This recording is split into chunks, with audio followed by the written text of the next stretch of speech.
Hello and welcome back to HCS Weekly. I thought, yo, this is my life. I have to go pro in Halo. In my head, thought that was more efficient, and I guess I was right. He was like the god. We would have to 2v1 like just to beat this guy. Like I don't know, man. I was trying to reach you. You're like, oh, see you guys later. A lot of Halo in my life, man. It's been a fun journey.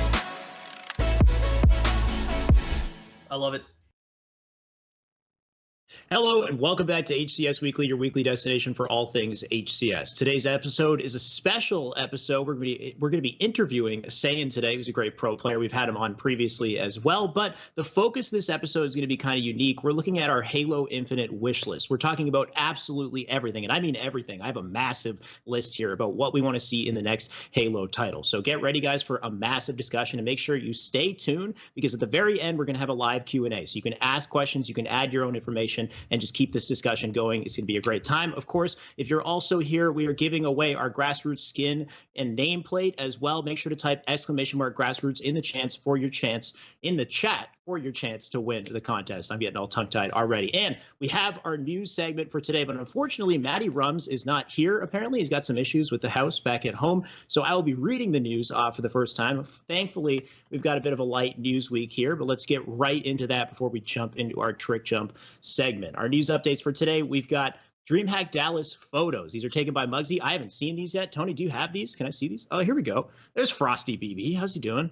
These are some nice photos taken by Muggsy. They're available at haloesports.com. Of course, all this information is available on noobcombo.com as well. We got the Roy Borg there also. I'm sure we have a couple other nice photos we could jump between. And I know previously we had David Doran come on the show as well. I highly recommend you check out his photos as well. He's got some great photos on Flickr of all the Halo events. So hopefully we see more of his stuff in the near future as well. Europa Halo June power rankings are available now. We've got first is Legends, second is Sika, and third is Thuru. Here it is on the screen right there. You can see the power rankings.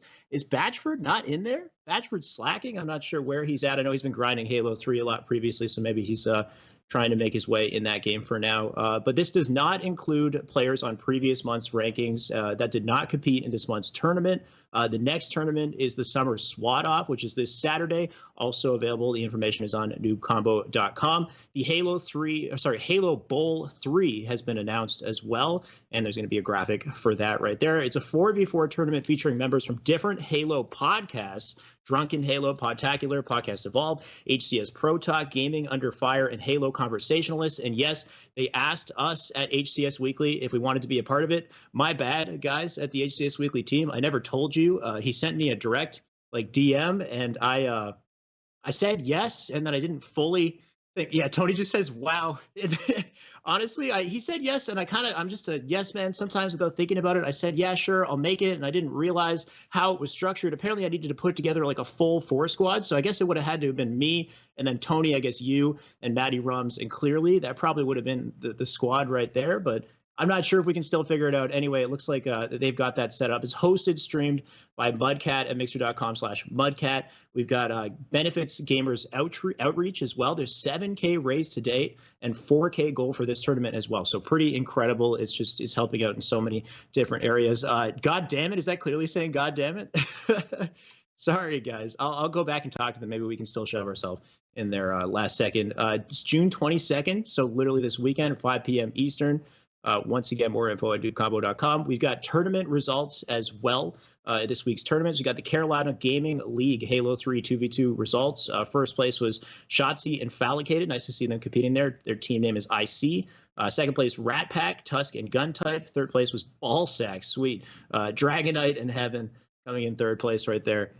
And we have Breaking the Clutch, Halo Wars E-League June Open results as well. First place was Hero Absolution. Second was EXO Kaboom. And third was Flame Pieman. So more events happening with Breaking the Clutch.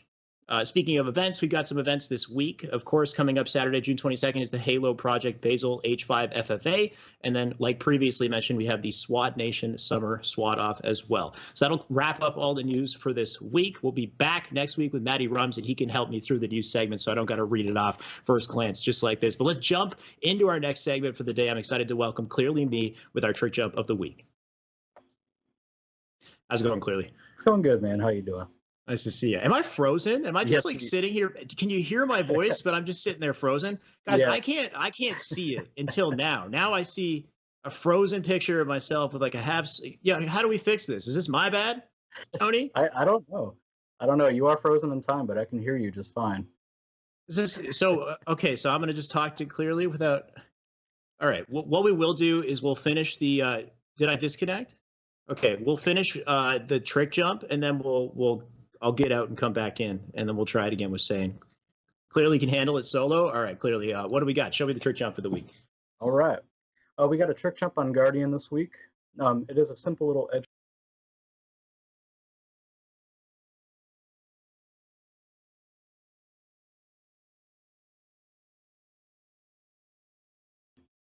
So on top green here.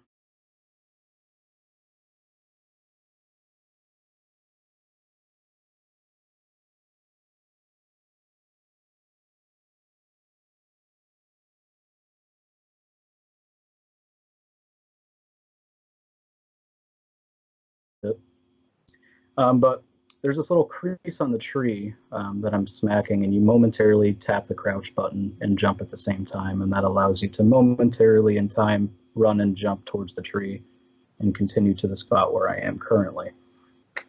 Now, as far as a tutorial for this, I don't really plan on releasing a tutorial for this specific jump. I do have a lot of other tutorials for jumps that are particularly just like this, so I don't feel the need to go full depth. But if you guys would like to see more trick jumps just like this, follow me at MCC Trick Jumps. That's on Twitter and also on YouTube. I am a lot more engaged on Twitter than I am YouTube, just to forewarn you guys. I also have a Discord server dedicated to the whole trick jump community for Halo CE all the way through Halo 5. We have a ton of members in there dedicated to the trick jump community, and if you guys want to hop in to request any help for a particular jump or things of that nature, myself and others will be able to jump in and help you. I will be posting links to the Discord server on Mixer and on Twitch here after my segment is over. And I see Alexander coming back in here. There he is. Am I here? Am I good? Yes, Am I frozen? No, you're good. Did I miss it? Can we show it one more time? Yeah, go ahead. Go right ahead. What do we got? What do we got? Got a edge ghost right here on top green on Guardian. Okay. Snap here and boom, right up here. Damn, you're almost out of the map. I saw something like this. I think Snakebite did something similar to this, but I don't think he got this high. I think he just used it as like a temporary jump above the, like, I think he was on like this part right. No. It must have been like a lower point, and he got above a player behind him. You're way up in there. Mm-hmm. And this, of course, you can just take advantage of in a regular competitive game, I'm assuming. Well, you could, but I'm sure probably in a legal, not like in a competitive, environment. I'm sure it's probably not a legal spot to be in. Right. But if you're just messing around in Social Slayer, playing Team Snipers or something, it'd be a great little spot to get in for sure. Somewhere in matchmaking. Yeah, if you just want to have some fun. Is there like a specific trick? Like, what would you say is the hardest point in this jump to really master? It's a tap crouch method. So there's this little crease I'm smacking. If Tony could roll the first person one more time. Okay. There's this little crease that I'm smacking right here, and you have to tap crouch and jump at the same exact time, but also you have to run towards the tree while you're jumping. It's a little confusing, but okay. Yeah, you see that little crease right there? You tap crouch and jump at the same time, and you're able to momentarily run and jump off of it. It's tough to spot these things. You must have an eye for it that you kind of like right there, the vertex right there is kind of where you're going for. Yeah, and basically just the way this game works, man, is anything that you can smack your head on that has at least somewhat of a sharp curvature to it, where you can see the indentation, you're able to jump off of it, basically. Right. Yeah. And now that you've been navigating all these maps, you're just a master at seeing these patterns, I'm sure. Oh yeah, going on. Let's see here. Started in 2004, so yeah, going on like 15 years doing this. Oh my god!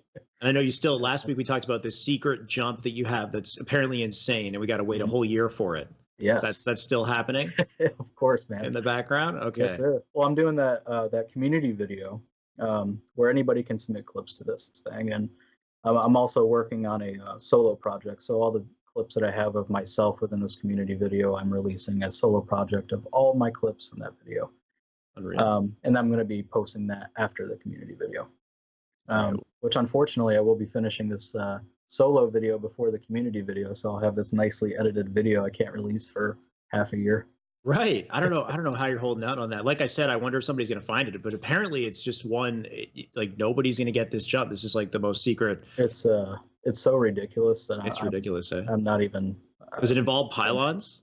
Nope. Can you no pylons this time? It is completely unnated. Completely unnated. Okay, I'm excited, man. I can't wait to see what it is, and I can't wait to see what you come up with it in MCC, PC, of course, as well. Of course, as usual, where can everybody find you? How can we get involved with the trick jumping community?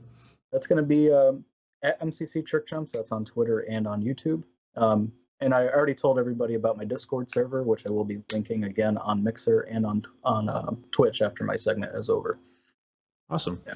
Well, thank you so much once again, man, for the new trick jump. Looking forward to seeing what you have in store next week. I'll see you around. Yeah, thanks, man. I'll see you. All right, that closes our news and our trick jump for the week. I'm excited to bring on our guest coming on for a second time. Welcome Saiyan to the live stream. Saiyan, how's it going, man? How's it going? How's it going? Good. Going good. Going good. Nice to see you. Sorry Glad about to be the.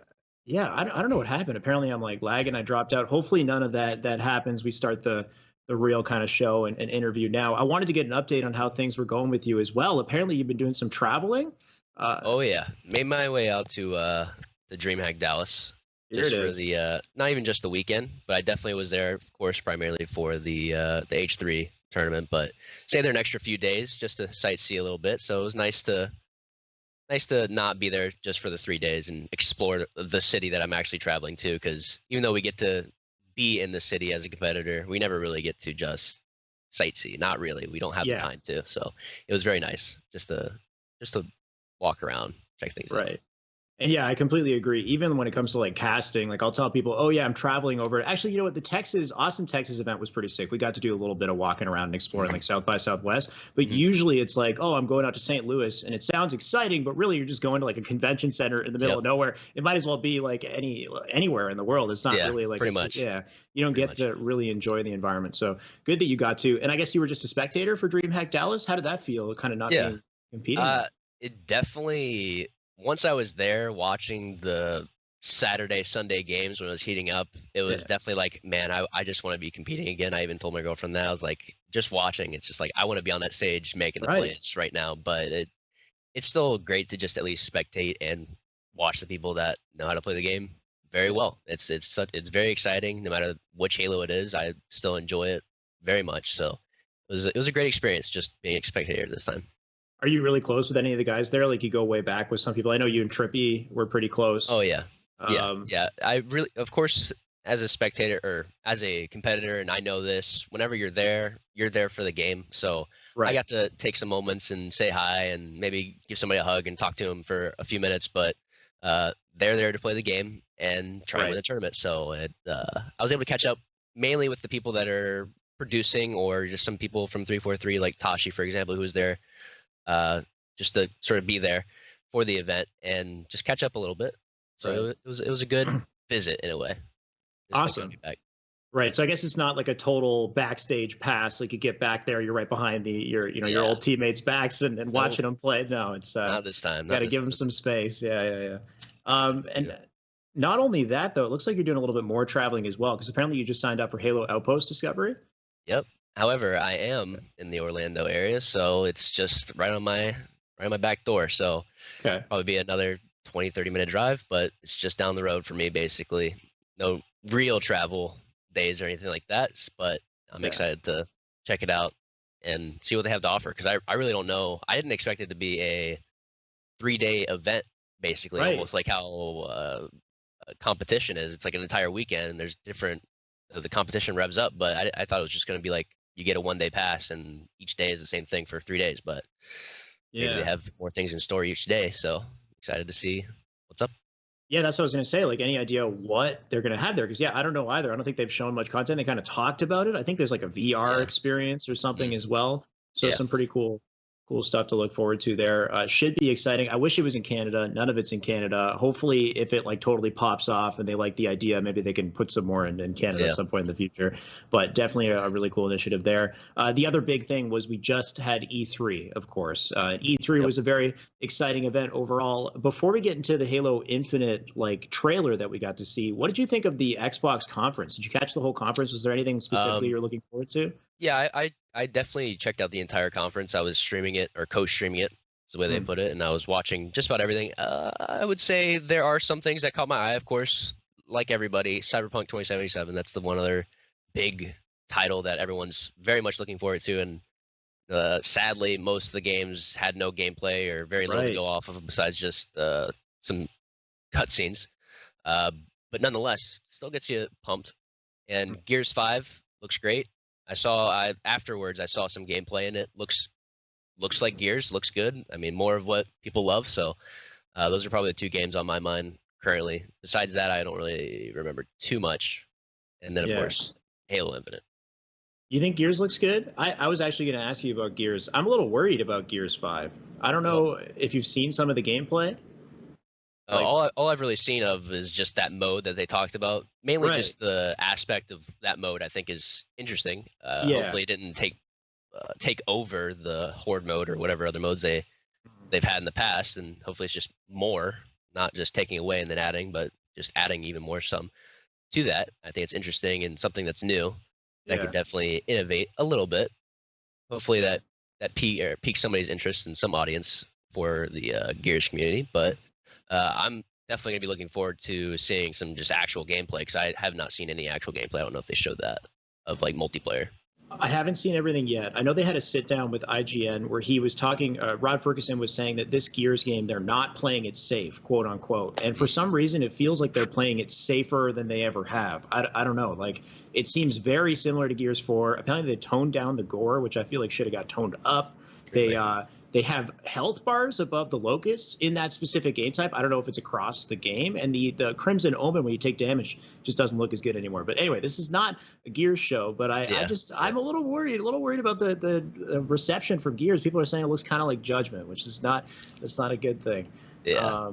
Off that mode in particular, it's really hard to pass any real judgment right now. So we'll just have to wait and see. That's fair. Of course, the main reveal of the show was Halo Infinite, and we didn't get gameplay. I know a lot of us were expecting gameplay, but what did you think of what was shown so far? So I've talked about this a few times, and I will say I was not expecting gameplay. Like, I wasn't looking forward to multiplayer gameplay. I didn't think that was realistic. However, I'll just say, trailer we got, it's good. Just the look of Chief, and I guess they announced that this was like the first cutscene, or this is like the first mission cutscene or something like that. Right. Apparently, looks great, and we all knew it would look great. And yes, looks great. Chief looks great. Some people have different opinions, as myself. There's some little things here and there, but looks awesome. I mean, the engine looks amazing. Content-wise, though, and what we know, I was saying this before. I feel like there's nothing too much that we could really grasp onto. There's no, like, we got the development of like the pilot, for example, that you see on screen, and it's like, that's great, it's a character, but like, what's his name, why is he there, what's happening? Like, I want to know at least a little bit more of, like, obviously he shows us, oh, we lost, here's the ring, it's messed up, like, that's something. But I feel like in the development now, the sort of marketing campaign needs to be hitting a little bit harder with what they're dishing out. I feel like they're still a little too conservative, in my opinion. And I feel like at this point, even though they're not going to be able to show gameplay, they should be able to show something more.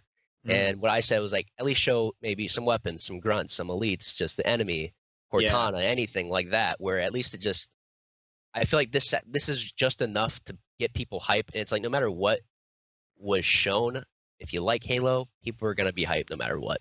People are going to like what they saw, at least just because they saw Chief. It's like, that's great, but how are we going to get people even more excited? Like, what can they see that brings them in more than just seeing Chief? And that really was what the trailer was just Chief. And it's like, that's okay, not bad. I feel like they could have done a little bit more.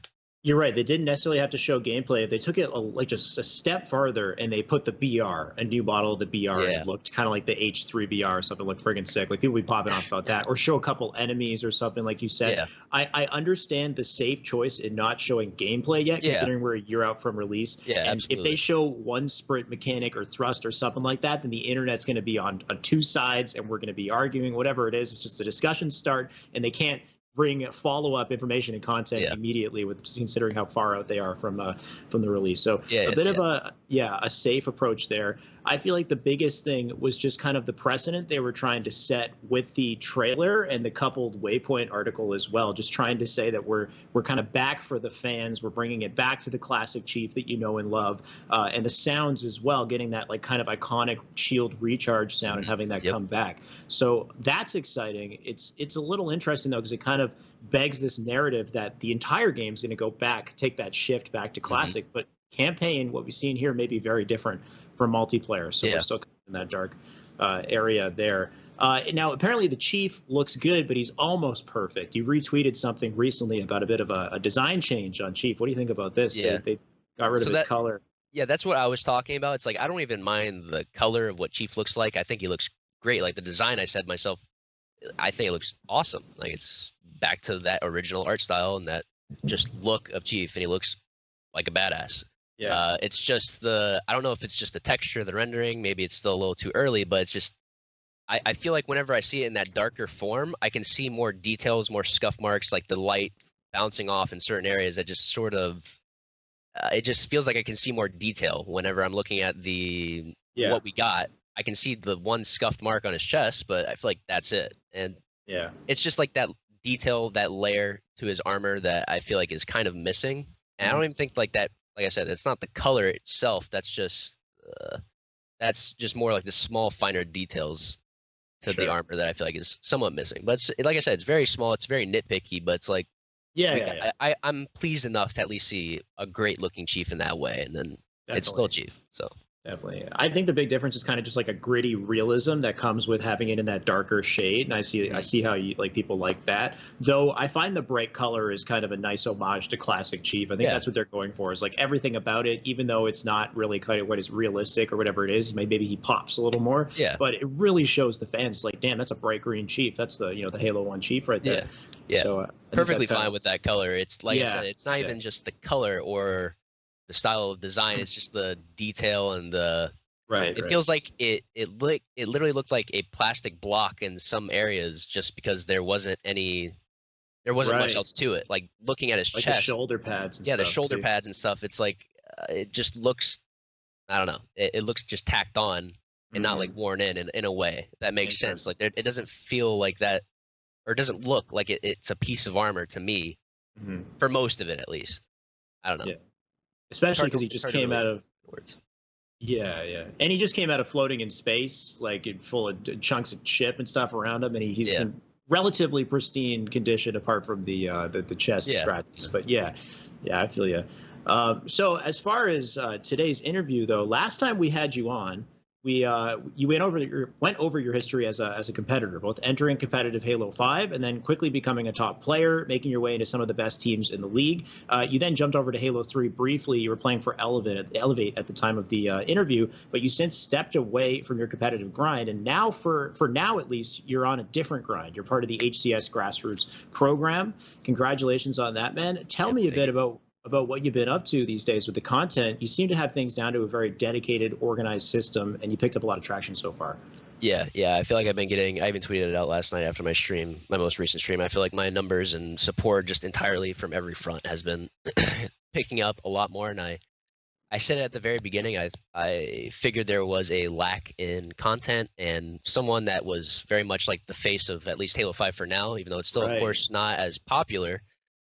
Just because people have stepped away and now the competition has moved back to Halo 3.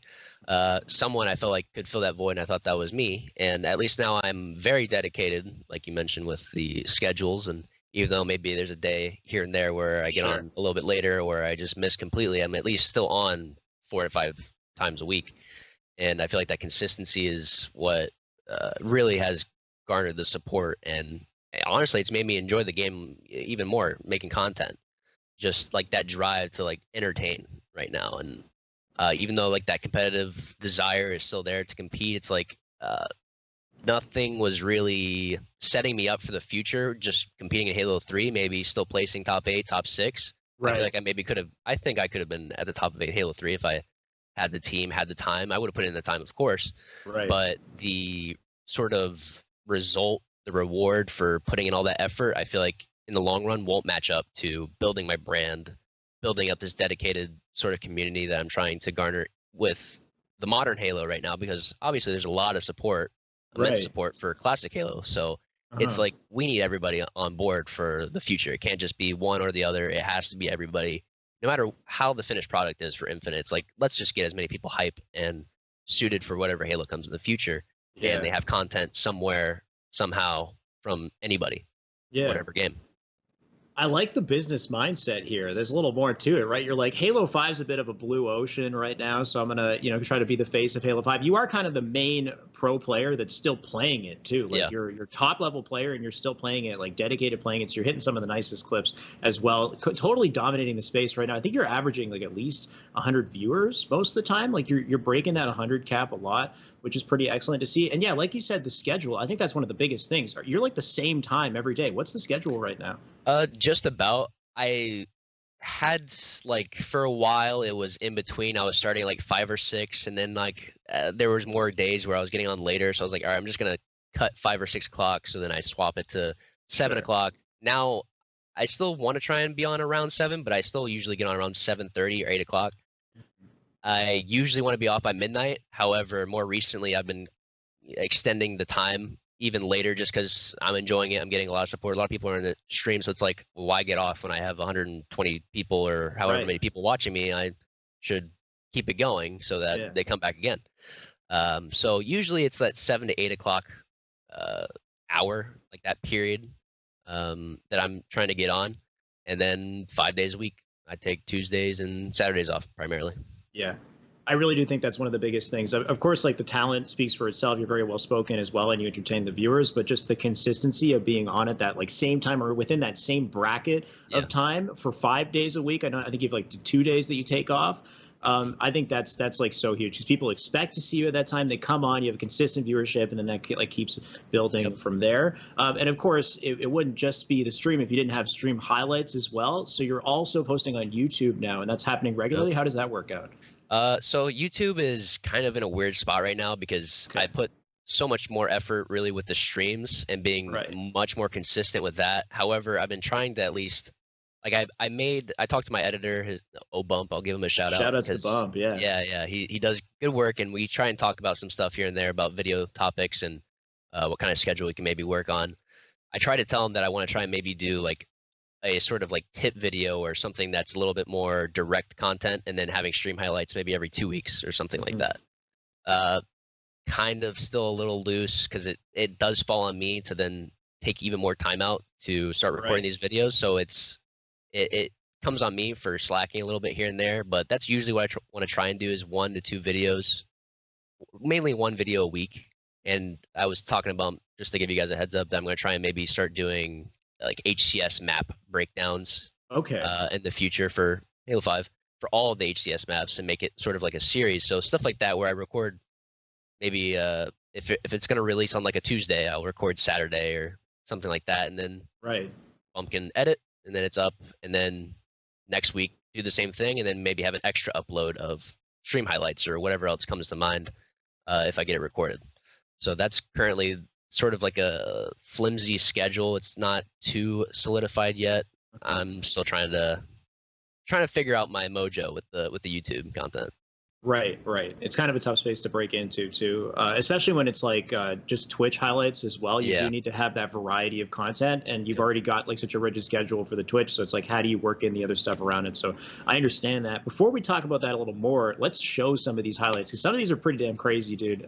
Tony, he's got 3 that will play back to back with audio, and then after they all play, we'll talk about it while they continue to kind of play over. Yeah, sure. Wow, you are so greedy. Holy fuck. Oh my god.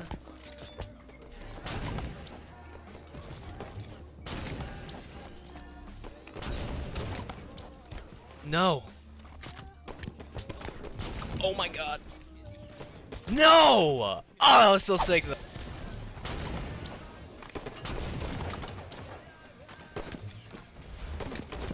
Oh my god.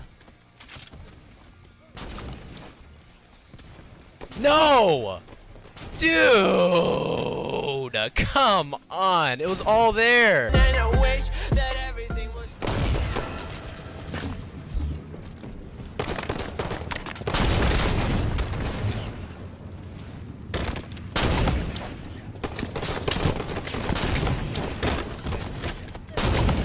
Oh, wait a second. No! Ah! Wow, you were crazy though. Thank you. Okay, how are you hitting some of these snipes? Even if you, Tony, replay that first clip real quick. I just want to point something out. Okay, look at the situation. He gets this kill. Watch how long he waits to thrust. Watch the guy. He's at a total disadvantage, but the guy thrust before him. The enemy player thrust before you. That's one of the biggest things I think about your gameplay that a lot of people don't take into consideration is you're just like hitting your shots and strafing from a you have a disadvantage, but you're patient that entire time and you force the other player to thrust first, and then you still win that fight, even though you totally should have lost it. Yeah, and then you just go and hit these clips. So I mean, what's going on when you do this stuff? Like, do you have any tips? So I would say, especially with what you brought up in particular, it's very much what you'll notice is people like to thrust, and generally it's good to thrust in your fights. However, if you're in a disadvantage, you should almost never be thrusting. Just rely on your strafe and your shot to get you through it. And obviously, if you're in a disadvantage, it's like you're not expecting to win that fight anyway. But as you'll see, I wait until he thrusts. All right, now he's in a very, very easy situation for me to just clean him up. Because if you thrust and I wait to thrust, now you're going to be off. You're off centered. Now I'm changing my direction, but I know exactly where you're going, and you have no thrust to save you at that point because you already wasted it. So always try and manage your thrust to use it as like that backup. Be this last person to do it if you can. Sometimes you can use it first, but I'd recommend being that second person in the fight, the last person in the fight, to utilize it, because that's why I feel like I can outgun these people and continue some streaks of some shots and whatnot, because I'm coming out on top on fights I shouldn't, but it's because I'm managing my utilities much better than the people I'm fighting against. Mm-hmm. And of course, it's tough to hit those shots in those situations. So I guess if people are in those situations, maybe not even thinking about the thrust and taking a couple deaths, just focusing on your ability to strafe and shot and shoot under that kind of pressure until you can kind of get used to maybe saving the thrust till the end of the gunfight. You know what I mean? Mm-hmm. Like, yep. Yeah, because there's a lot of patience and confidence required in that one situation right there before you even pick up the sniper. Yep. Yeah, I would definitely say it's almost just a habit where I developed where I'm just thinking, all right, I'm strafing and I'm shooting, and I'm going to try my best to probably throw in the crouch strafe, of course. Everyone does. But, however, I really just make sure that once I see that thrust, all right, I'm using my thrust. I really don't wait much longer, but it's just sort of a habit. Like, if I see someone thrust, then I'm thrusting. And that's sort of the pickup. I'm not thinking about my shots. I'm not thinking about, oh, I just hit 4 shots, I should thrust now. It's just I'm waiting and in anticipation. I pretty much do it, I would say, in most of my fights, unless like there's very specific situations where you can thrust earlier and come out on top. But that's generally the tip I'd say, is making sure you're the last one to do it. Yeah.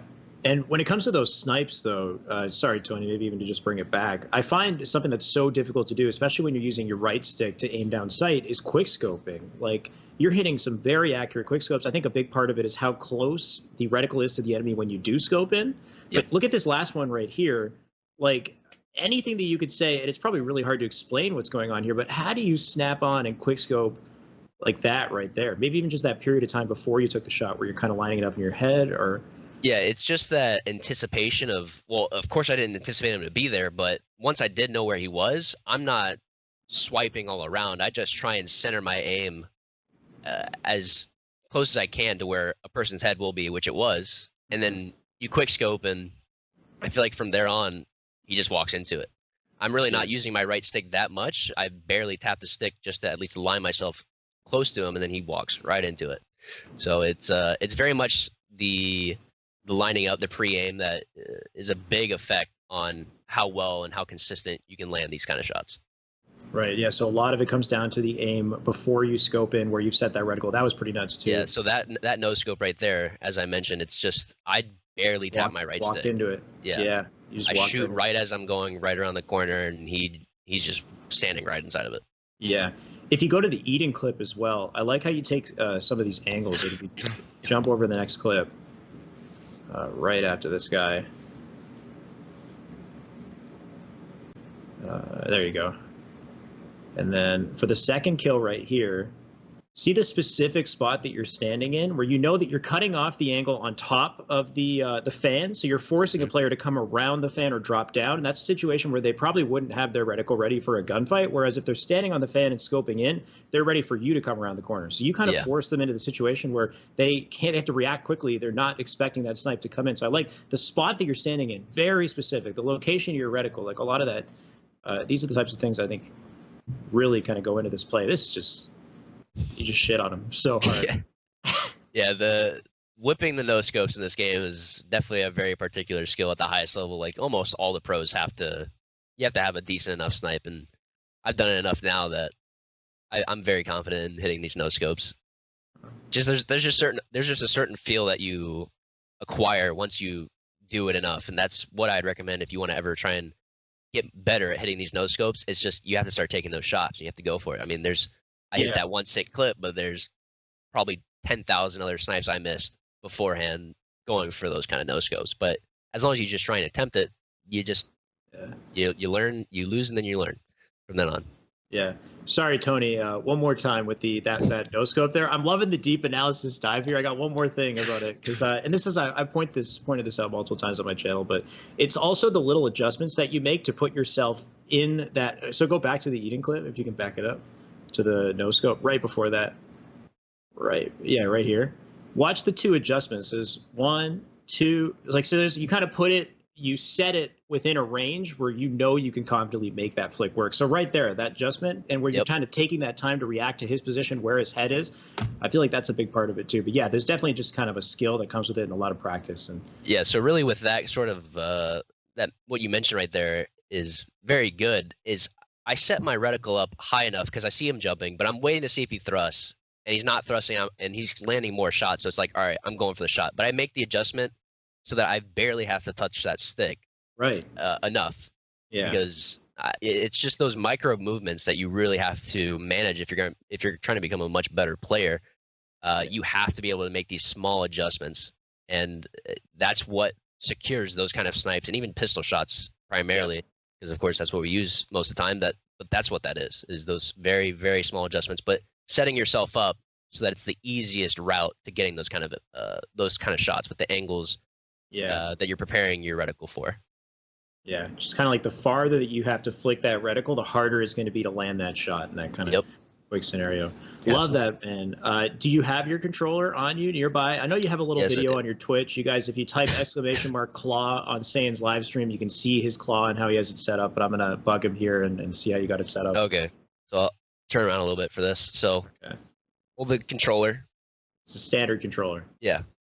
Standard controller. Middle finger, of course, going right here. It doesn't lay like this, kind of like halfway on. Middle finger is usually probably hovering around the Y, and then use all utility here, go to the bumper and whatnot, and then always have free reign on the sticks. Never take it off, because I'm playing bumper jumper, of course, which I recommend to those of you that might play default or some other setting that requires you to take your thumb off the stick for any reason. Does your full thumb cover the right stick, like entirely, or are you more on the edge of it? I would say it pretty much covers it entirely. I would say my finger usually is inside the circle. Yeah. Trying to get a view. Yeah, I would say it's usually inside the circle, the way it is. Maybe laying a little bit flatter. Yeah, kind of like that, I'd say. I can't seem to find a specific, like, there's no, you know how, like, if you're holding a racket in tennis, it's like, this is the form, you know? Like, but when it comes to gaming, there isn't, because everybody has different thumbs. So they're all kind of doing, Yeah, I would say whatever's more comfortable or most comfortable for you, as long as you just have full control over it. Because I just feel like that's what's most comfortable for me. I can move it around any which direction, and it's just what's comfortable for me. So that's something for each individual to figure out, I'd say. Definitely. Yeah. all comes with the time and energy that you put into the game, of course. And then as far as going back to the live streaming here, how do you enjoy it so far? I mean, of course, the viewership and the consistency and stuff is all nice, but like, do you ever feel like the experience is like taxing on you? Do you get tired of playing Halo 5? You feel burned out on it? Like switch over to different games? See yourself playing Halo 3 at all? Things like that? So absolutely, I do get burnt out. Some days it's just like, especially even this week, like it still happens. I know it's gonna keep happening. It's just, Yeah. and I'm kind of tired today. Maybe I went to the gym, had a hard workout.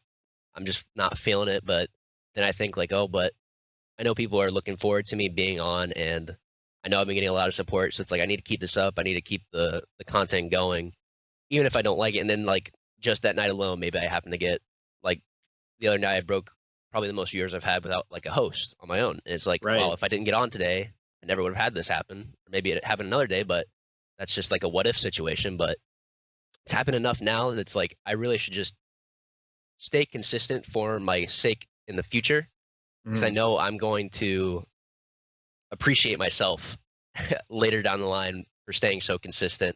And that really is what drives me, is just that consistency, because I know it's going to build to something even greater, and it's just starting out now. I think that's actually a big thing right there, is just the fact that you have a goal in mind, right? Something that you're trying to achieve. You're setting yourself up for infinite. So you're not only a pro player, but you have a platform as well with an audience who wants to support you. So all these things. And I guess just kind of visualizing that goal and having accomplished the goal just keeps you motivated, keeps you grinding, even though things kind of get rough. Because I know, like, when it comes to streaming, thankfully yesterday was a lot of fun. And thank you for the host, by the way, dude. I appreciate it. Yeah, no problem. But yeah, like recently, like just last week, I was kind of hating streaming, to be honest. And I'm not as good as you. So maybe like, I get my mindset kind of tanks when some of my gameplay goes wrong, and I'm very critical of myself. But it can be kind of tough to kind of break out of that and just kind of put on this face where you're energetic and engaging and you feel like you're having a fun time. Like there are just times when I'm streaming when it's like, damn, like I don't like this. Should I be doing this? I mean, just the other day, I had like an 8-game losing streak to end the stream for like an hour and a half. It was not easy. It wasn't fun, really, but I will say that's why it's been getting easier for me to just enjoy the stream. Is like, it's the stream, it's the people I'm interacting with. Like they're still talking to me, nobody's like trashing me. Just, I mean, some people might joke around, it's like perfectly fine, I'll accept it, but like I'm confident in my own skill. It's like I don't need to prove myself through these wins. I'm just here to entertain as best as I can, and if I'm losing, so be it. At least I'm entertaining enough to, and being entertained myself, just interacting with the stream, the chat and whatnot. So it's sort of like a, what's the word I'm looking for, symbiotic relationship, where like they get to see me and interact with me, but I also get to interact with them, and it makes it that much easier. It really does, honestly. Yeah, you kind of feed off of that energy for sure. Which that could be very helpful. I think one of the biggest things, just talking to you here though, is just the goal setting aspect of it, guys. If you guys are having trouble with that streaming grind, having a very specific goal, even when you're sick and coughing, that you just work through it, you keep grinding hard. Man, I appreciate and respect that. But as far as your Halo 5 grind, like you're clearly one of the best players right now, and there happens to be a 2v2 coming up in London at the end of the summer. Is there any chance you're gonna start, on the 2v2 grind or something? You thinking about competitive things at all? I don't know if you're muted. I was muted. Sorry. Oh, okay, good. No worries. I'm muted, but I thought about it a little bit. I've had, I think, 1 or 2 people ask me about it, like sort of like an offer, but I really don't know if it's something I'm really interested in. It's a lot of commitment still. Right. I think that's why it's been easier for me to even stream Halo 5 in general, is like I don't have to stream and then go to scrims and then maybe go over scrims afterwards. Like that'd be maybe 3 or 4 hours of me streaming normal matchmaking and then scrimming for 2 or 3 hours, and then on top of that going over stuff for an hour. So the commitment to competing and on top of streaming right now with a game that I've played for so long, I just don't think it's something realistic for me. So yeah, I really don't think I will be participating. Not currently. Yeah. That's not something I'm really taking too serious right now. Understandable. It's very much a one-off event. It's nice to see like some sort of a Halo 5 presence, but like that with the prize pool and the fact that it's very far away as well, like it's kind of a tough grind for sure.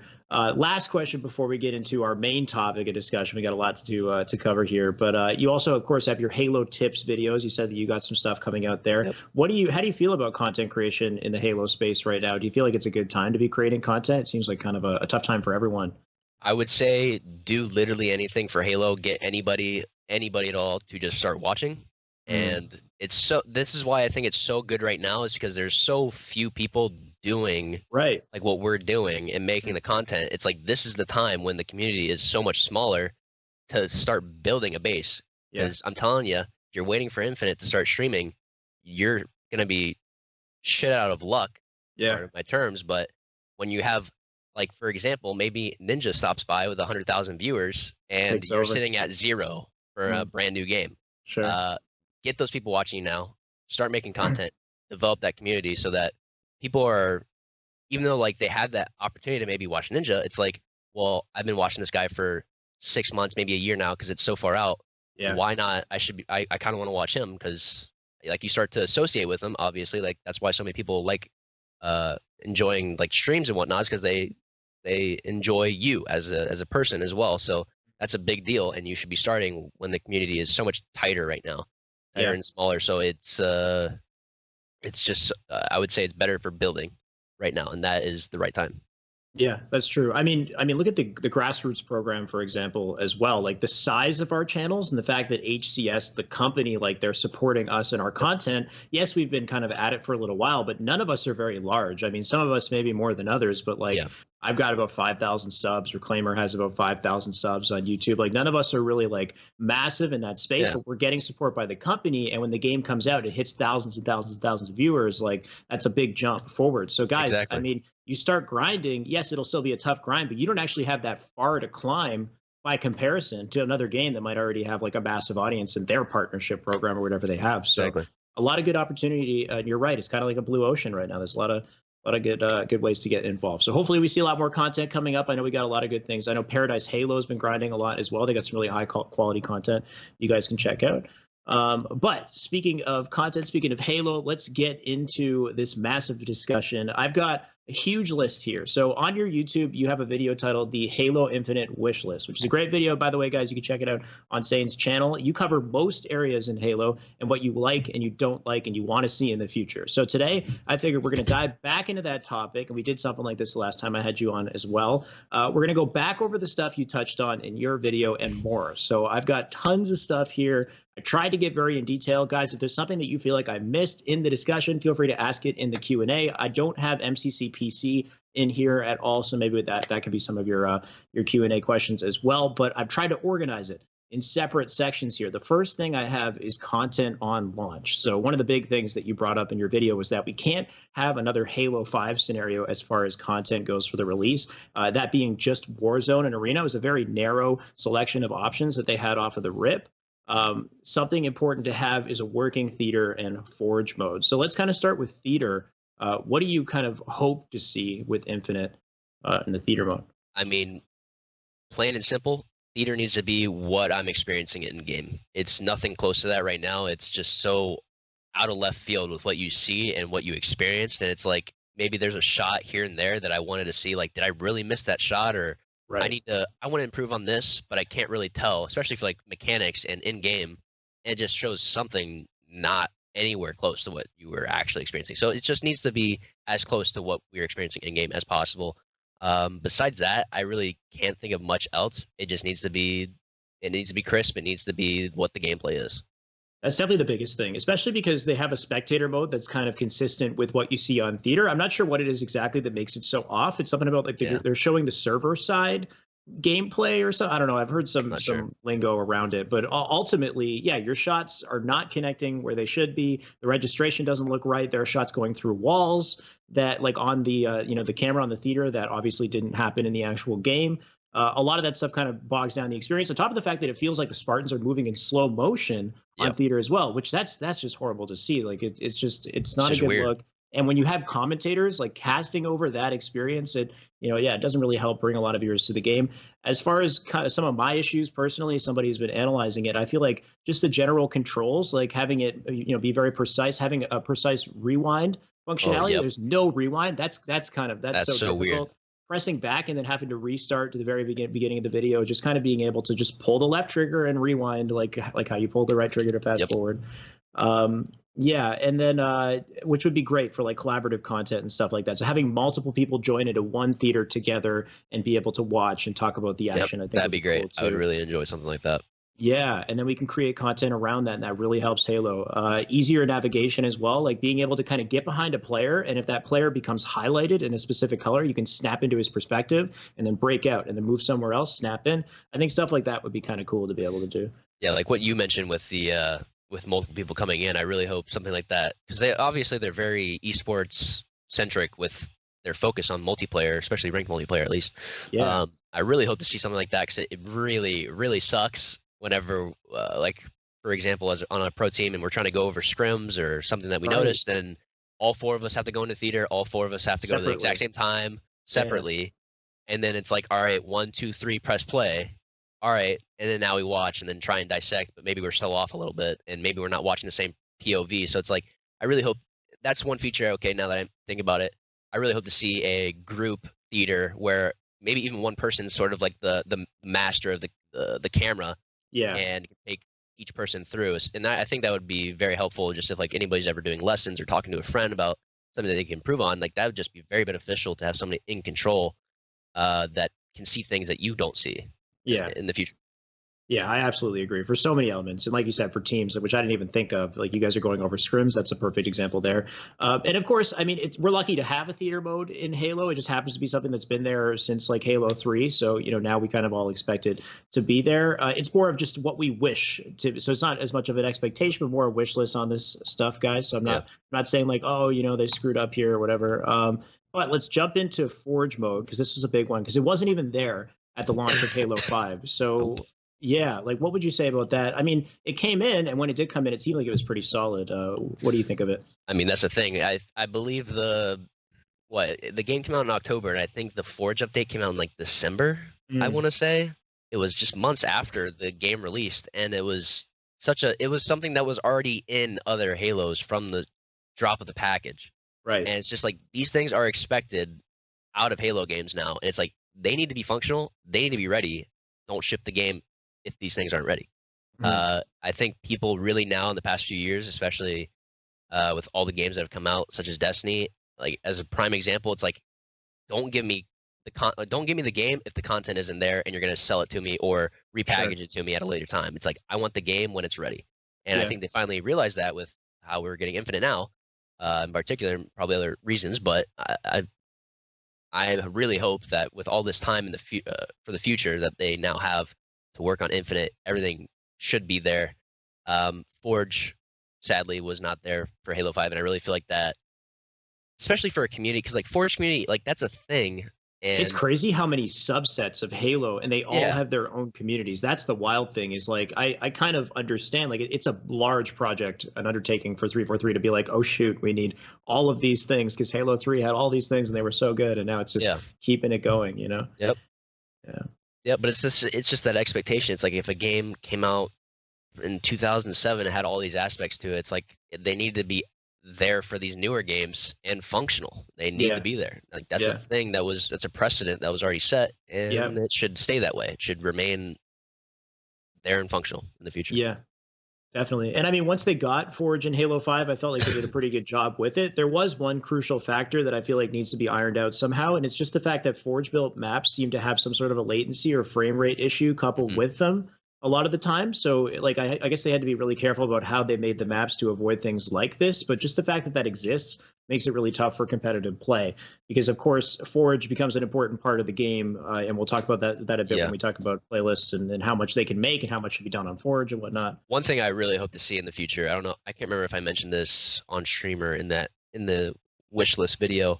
I really hope to see Forge get assets. I don't know if that's possible from like normal maps. Like if we had sort of like the Coliseum ramps be able to be utilized in a completely blank slate in Forge, rather than just like these blocks that, like, because looking at Refuge is a good looking map, but I mean that compared to Truth, like it's night and day. There's a very big difference between the quality, because it's not like the dev assets. I wonder if that's possible. I really don't know. I'm not an expert or have any knowledge about it, so I really don't know. But if that is a possibility, I think that'd be great, because then at that point we can start making maps that look great, feel like the maps that the devs make, but it's not made by the devs, but at least the Forge community has that sort of support. That'd be amazing, honestly. Yeah. It's actually giving me some wild thoughts here, but they do have some elements of that. Like Refuge is a good example where they have these sculptures and stuff that look really awesome. Like those are some cool assets that they've added in, but they're kind of on a smaller scale. So you're right. What if it was like the entire pink side of Truth or something, like the top P2 and P1? You could just kind of insert it into a map and then kind of change the color and maybe the foliage around it, and then just make a map that's like part pink, like part P1, P2 of Truth, and part like Rig or something, like just kind of grabbing chunks and inserting them together like a puzzle, and then you got all these sick maps, and then you could have, what I was thinking would be cool is like some sort of a team of forgers, just like how you have your play testers, your pro team, you have a forge team that's constantly churning out maps and testing maps, and then those go into competitive, those go into social, whatever it is. I mean, it's a very good idea. I think that forge team in particular, if they want to do that in the future, like how they did with H5, which I think was not a bad idea. Yeah, it was just the quality and how dependent they were on just us to test things for them, for the like Refuge, Echelon Fisher, those maps. It was really tough because just to get people excited about it, and it's like we're pro players. Obviously, we want the best things, but it's like everyone still has to put in time and effort into the game already outside of what we're already doing or being asked of at the time for testing these maps. So really, I think a Forge team would be great.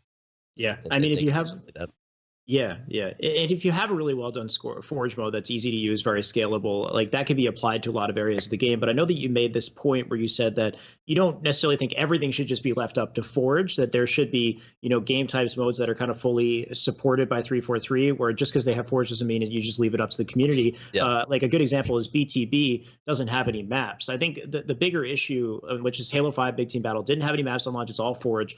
The bigger issue I felt was that having Warzone kind of took all of their focus off of everything else. So if they're going to include some sort of a new mode, they can't lose all of the other things in Halo that we love, the core kind of social playlists. The ones that I have highlighted here, let me know if you think I might have missed something, but BTB, Infection, Griffball, like an Action Sack, and Team Snipers, or Shoddy Snipers seem to be kind of like the big popular ones. And then having variants for things like Race, which I don't think Race has like a playlist, but it's possible in Forge. So yeah, what could they do there? Like BTB, of course, is a very popular mode, and people, I guess 343 thought that Warzone was an acceptable replacement, but turns out it wasn't. The BTB community didn't like that. Exactly, and it's like if you're gonna have that thought of like, oh, we need Infection, we need BTB, we need all these modes that people have, like I said, the precedent of these expectations, like these have been in the game for so long. Have maps developed around them. Don't just throw in something and then say, all right, it's only up to you guys. It's like, it's okay to have that interaction. I think that's good for the community to like spotlight people that can create these maps and do these things. But it's like when I'm only playing BTB and it's like I'm getting the Valhalla remake and like it looks great now, but those sort of maps and playing them that are only on Forge, like there's just still something missing, it feels like, because it's obviously it's not a dev made map, so it's good, but not what they like, not the kind of quality that they can put out. So it's like, why even have that BTB playlist if you're not going to put in at least some effort on your part to add to it? They just put it in and then said, all right, these are from the community, or it was made in Forge from our, I don't know, in-house team. I don't know if that's what it was, but they need to put in enough effort if they're going to try and implement these things. Don't just throw something in and that'd be it. It does sound like a difficult thing to balance, though, because BTB maps are different than your typical arena maps, which are much smaller. So, I mean, how many different subsets of maps do you have if they have a new mode as well that's like, let's say, a BR or something? Well, how do they, navigate all of that and have, like, quality BTB maps, quality competitive maps? Like, I guess for their arena, every single map hopefully can double as a competitive and a casual map, because I feel like all of the maps that are competitive in Halo 5 are still more fun than the ones that are designed in a more casual fashion. Like take like White Cell versus like Truth. I'll play Truth 10 out of 10 times versus White Cell. Like, you know what I mean? So so I feel like maybe that's it. They just kind of put priority weights on things. Like BTB is like the most popular, one of the most popular playlists. So they need those dedicated maps. Arena is so important. So it needs those dedicated maps. And then all the other modes play into those two subsets of dedicated maps or whatever, and then whatever other mode they decide to create, they create, but it's separate entirely, and the other stuff, the core stuff, is still there.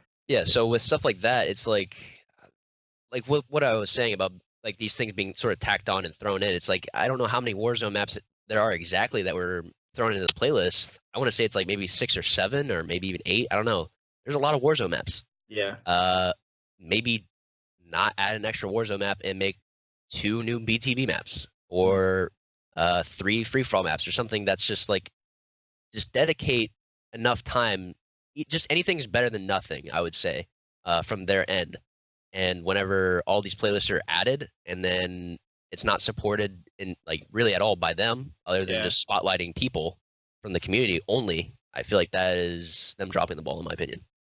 This is a weird thought, but do you think, like, if they had some sort of a massive scale mode like a BR or something that has a huge map, do you think that that huge map could be partitioned in some way to have like 6 BTB maps within it, if that makes sense? Like, honestly, if they try to, yeah, absolutely. I was gonna say that too. It's like even if you make the BT map, like you make 2 BTB maps, just like with how Forge World was with with Reach, like you have many different areas to work with, and you can just, like you said, partition different areas and just sort of close them off or build around them, and you have a completely new map. And it's still in the same location, but it's in a different playlist. But it's just something new.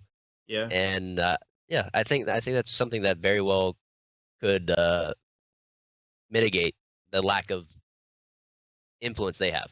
Yeah, they kind of hit 2 birds with 1 stone that way. I think a good example to draw for that is Fortnite. I mean, if you look at a Fortnite map, every single section is like a different time of day, different weather. It's like there's a winter and like a desert area. There's like so many different areas. They could just do that with a BR in Halo, is just have like different types of areas that maybe don't like all kind of make sense. Yeah, I mean, that's brought together, but it's multiplayer. Black Ops 4 did.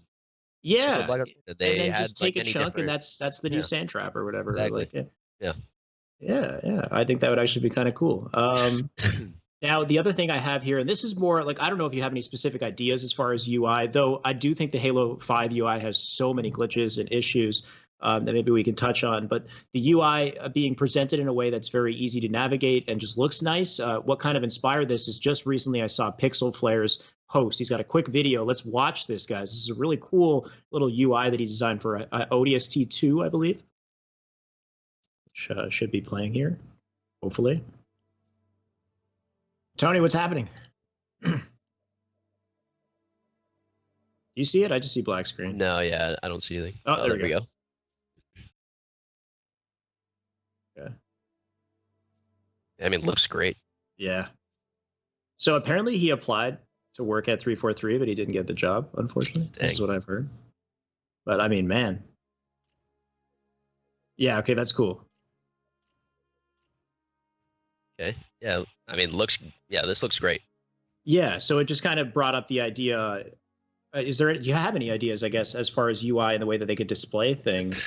I just think the way he has it laid out, it's just very presentable. Like you get to just see the avatars, you get to see the names, you get to see the ranks, you get to see everything about this person. Also, like that's the one thing I have a problem with, at least with the UI on Halo 5. It's just the backgrounds. Like even looking at that main menu right there at the beginning where it showed the ODST, and it's like you just have sparks flying. You have the ODST like breathing, and just like that look of it. It's like it's alive. So it just looks great. It looks like a living, breathing game, and it's just not stagnant. And I mean, to be honest, I'm tired of seeing a Team Arena shot of a guy beating down a guy with a flag. Like I'm tired of seeing that stagnant shot only of that. It's just it's so presentable, and you see all these descriptions and all these things. It's just, I don't know, it looks much better, I think, whenever it's this lively. It just looks very colorful. It looks very, you just see so much detail. And I feel like it's lacking in that department, especially with like Halo 5's UI.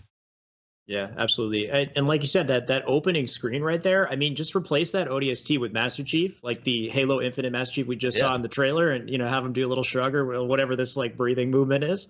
That would be friggin' sick. I think that'd be awesome to just have like close up on Chief. This is Chief's story. This is a big part of Infinite, is bringing Chief back. I mean, put him on the front screen, like just like that. That looks gorgeous. I mean, I'd be down for agree. that. Really. So like as far as the Halo 5 UI, and also just kind of some of the glitches that have been occurring with it. I probably won't dive too much into it, but sometimes things just freeze. Like if you try to leave like an octagon prematurely or something, and you jump back into the playlist, or the menu just freezes. I have to reset the app, and I don't know. These are just other things, and that probably goes into discussion of consistently updating the game and connecting with the community, which we'll talk about a little later. The next thing I have here is the look and feel of the multiplayer experience. You brought up a great point in your video here where you said that so they nailed the look in the trailer, but there's this kind of pure enjoyment, satisfaction that you get from playing the game where you feel like a super soldier, like a badass. And that comes down to the look, feel, and the sound of the guns and kind of the screen real estate that they take up. So tell me a bit about that thought process there. Yeah, I mean, it's just, I can't say there's any comparison when you're hearing and looking and dealing the damage of a Halo 1 pistol compared to the Halo 5 pistol. I mean, Right. Obviously, the Halo 5 pistol, people enjoy it. It's a good gun, but just the look, the feel, the sound of it, it's a monster compared to the what I think of as a pea shooter with the Halo 5 Magnum. It's like it's that feel, like I said, of like being a badass with great tools, badass tools, Right. being your weapons and being your skills or whatever like utilities we have in the future. Or with Halo 5, it's like I feel like that's kind of been missing and really needs to be brought back in. I mentioned before in that video with the BR and just how it sounds like it has that purr almost of like the burst. And it really hasn't, I don't know, the Halo 5 BR really just doesn't feel the same or sound the same. And the design itself, the classic BR look, it's just not there. And even the reticle of what the BR looks like, it's completely different. Mm-hmm. I feel like it's changed for the sake of change rather than really in the past they're thinking of like the feedback. They just kind of did what they pleased because they thought like we need to change things. When in reality, it's like there have been some things that they're so great from the beginning. It's just like, give us more great things. Yeah. Don't take away, just keep adding. Yeah, I completely agree. I think a good example was the rocket launcher and how it was first introduced in Halo 5, and then the fact that they brought back the spanker. Like, it's not just the look of it, but it's also the size and the screen real estate that it takes up. Like, the spanker's a massive gun. It looks sick, but it also takes up a lot of your screen, and there's that difficulty that comes with moving around, navigating the map while holding it on the side there, and that kind of makes the power weapon harder to wield, right? Yeah. Or the Magnum, like having it sound like beefier, like stronger, more powerful, and even making it maybe bigger and thicker, kind of like the H1 Magnum in that way. And you don't necessarily have to have it grounded in realism. I like how you brought that up earlier in your video, where it's like it doesn't necessarily have to sound like a real Magnum. It can sound like kind of explosive and a little wild because it's a fictional game. It's Halo. Yeah, it's a different universe. Whatever. And the BR, I think like innovation can be had in guns in the game when you're introducing new guns. Make them wild and extravagant, whatever you like. Like the Promethean weapon, you pick it up and it assembles itself in your hand. Like, that's exactly. kind of sick. Like, I like the design and sort of aspect of like the light rifle and the suppressor and all those things that they brought in, but like we talked about, like changing what was already there just for the sake of change, it's kind of unnecessary. Add the light rifle, add those Promethean weapons. Those are sick. They look great. Don't really change what we already think is great. Just add more greatness. That's just what I think. Yeah, there's definitely an iconic look and sound of the BR that fans immediately recognize, and just having that there is just that just gives you that warm feeling. Yeah, like I will say that I've had this conversation in the past with an org owner that I was playing for, and he was mentioning how it's so hard to just watch the game, and he's like, just from his perspective as like a casual, he's in the game, but he's still a casual spectator, and he's like, he doesn't like the look of the pistol. It's so cheesy. I mean, we were talking about the BR and like maybe that being put in because this was like years ago, and we're talking about maybe that being put in. And he's like, yeah, that's okay, but still, it's like nothing compared to what it was. And it's like, it's a real thing. People actually take note and care about these things. It's like cater to your audience. Yeah, and it seems like they are, obviously, with the art design, at least, with what they're starting to re-implement. But just do more of it. Reinvent with what you already know and what's already worked in the past, and just add to it. That's all you got to do. I mean, I do think the Halo 5 Magnum is kind of nice looking. I think the issue is more so that it's the main primary weapon that you see more than any other gun in the game. So, like, that's why you kind of want it to be bigger and more powerful in that way. We're always going to have it. It feels like a sidearm. It looks like a sidearm, right? But it's your main gun. It's like what you're mostly using. Exactly. So, yeah, that's kind of why it could, have that change. And then, the BR. So it's like iconic in that way. People want to see that. They don't need to change that. One of the worst changes was when it went back to Halo 4. And it was high pitched. There was this weird high pitched, like kind of robotic noise or whatever that came out of the gun. Like a Totally screech. different sound. Like yeah, man, I didn't like that.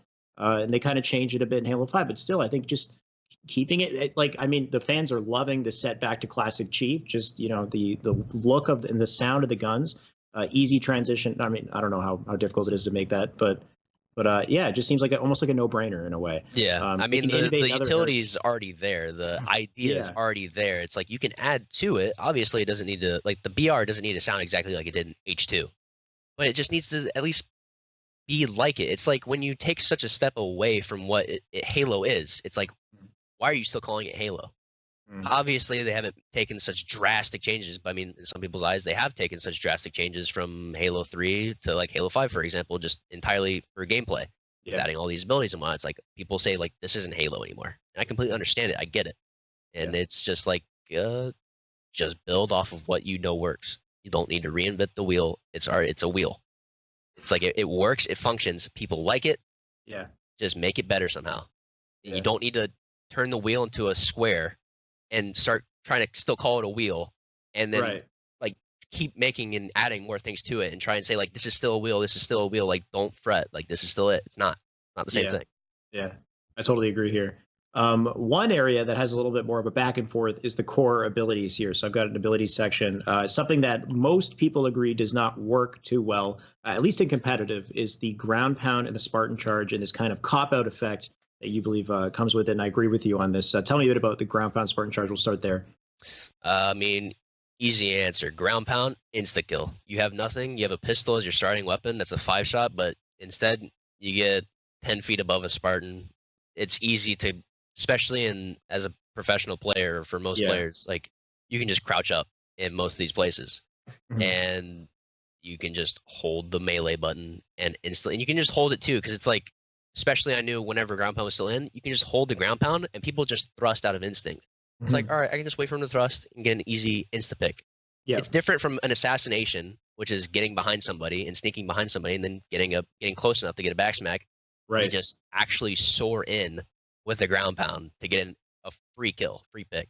Yeah. Same thing kind of with a Spartan charge. It's like, I think a 2-shot Spartan charge is like what it is for killing somebody, or just using it as, it's not that bad of an idea to use it as like an escape thing. I just think it's, I don't know, it didn't feel like it added to the gameplay. I've mentioned it before. I feel like thrust, stabilize, those are kind of abilities that kind of add that extra layer. And I feel like the ground pound Spartan charge are just the odd ones out that our cameras seem to be going in right now. I don't know if it's the same for everybody else. Adjusting it. Tony might be doing it in the background. Gotcha. Hopefully it's, but with these abilities, it's there.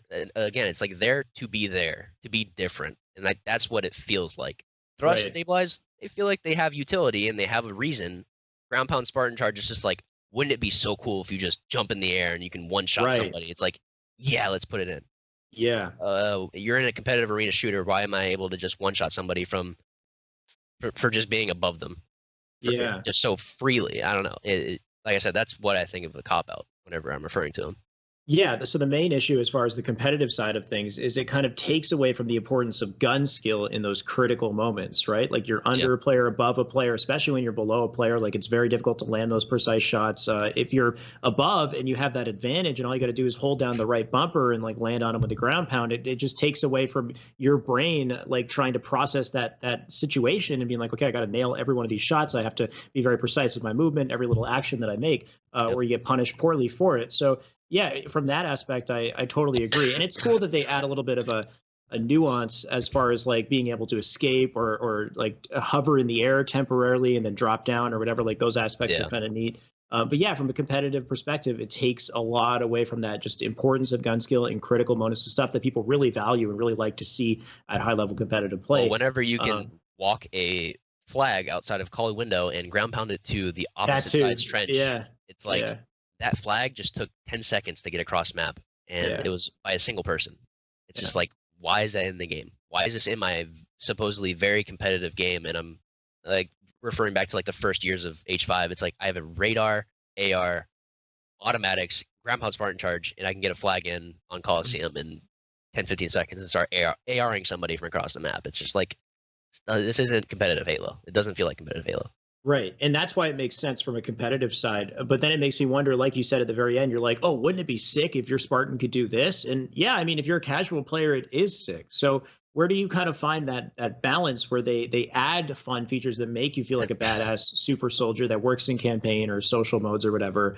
But it's different in competitive. Is it bad to have two different versions like that where you're missing certain abilities that you have in campaign and they're, you know what I mean? It's a very difficult question to answer, and for a while I've always said, like, I feel like there could be a sort of medium where certain playlists have certain things in it. That's why for a while I was saying like sprint can stay out of comp, but it can be in BTB, it can be in Warzone. I think that's okay, but I can understand their argument. Like, we don't want to split people because then at that point it's like a completely different game.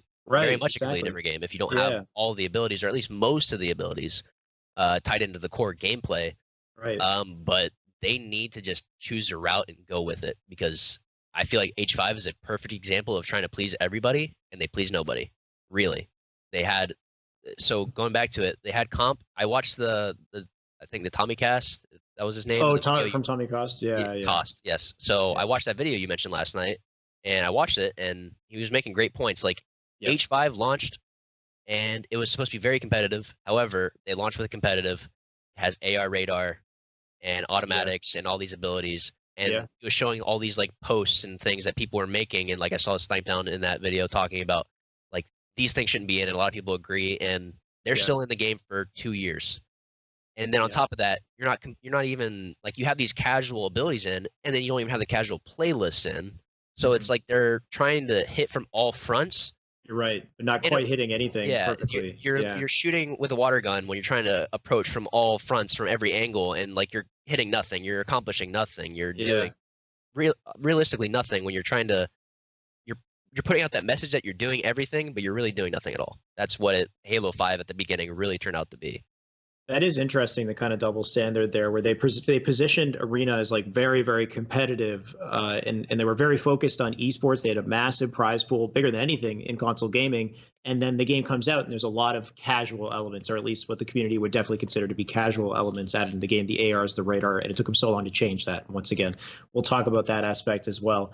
But yeah, very interesting, kind of a tough topic here to deal with, because I understand the need to innovate in those areas, but clearly it's not well balanced in competitive play, and it doesn't work at that high level, and can't be appreciated in that way. So how do they find that good middle ground, or find an area where, like, I guess an outlet where it's acceptable to have those abilities, and that the audience playing the game understands that in that environment you can only do these things? Like, remember that idea that you said in the chat yesterday about having hero like class abilities and things like that. If you play a very specific mode and that's present only in that mode, then people aren't thinking that, when they play Arena, they're going to suddenly have those like class abilities or whatever. I wonder if they can kind of segment the game in that way. I don't know. I mean, even thinking about it this way, it's like we already kind of have that in the game with how Warzone and Arena function.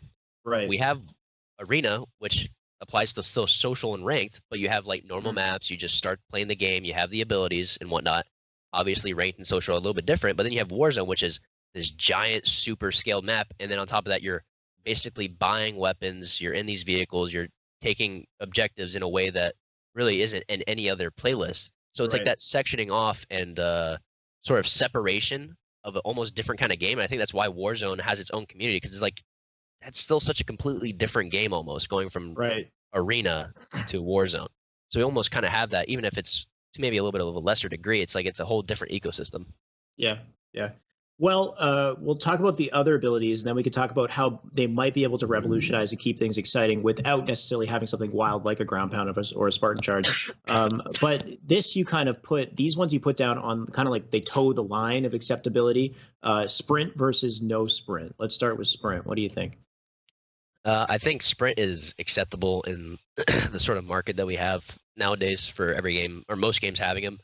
However, I think in Halo it needs to be much more balanced. I don't think it can be like Call of Duty, where like how it is in H5, where you can just sprint and go all the time. I feel like the way Halo is in particular, just whether it's sprint or some other ability, it's very much, for a while now, I feel like kind of just riding the wave of other games flow in a way. I feel like they're borrowing a little too much and not innovating. However, I mean, like, we can say, oh well, they put in thrust, they put in stabilize, and I feel like those kind of things have been in like Advanced Warfare for Call of Duty examples, like a sort of thrust stuff like that. It's just like it really feels like nothing really new has been thrown at Halo that really innovates. It's kind of just like it almost feels like a lot of things have been done before, and with Sprint going back to it needs to be more balanced. It needs to just be different. It can't be like every other Sprint and every other game that usually functions that way. I feel like at least maybe even in ranked, it's a little bit different compared to social, but at least you both have Sprint maybe in both. But it needs to be a little bit nerfed is what I said before, and I still fully stand by that if we want to keep it. That's my sort of stipulation is like, sure, keep Sprint. It can't be Sprint that we've had for Halo 4 and Halo 5. Right. You also brought up this great concept of like momentum in competitive Halo, where the game's kind of about, you know, having momentum and always having your gun ready and like for every single engagement. And the fact that Sprint puts your gun down for extended periods of time, and it kind of breaks that concept of momentum in the game when you perfectly understand the game and you're going through the map at this very specific route and you're jumping perfectly and everything's just lining up. Your gun's always ready to go. Sprint kind of gets rid of that.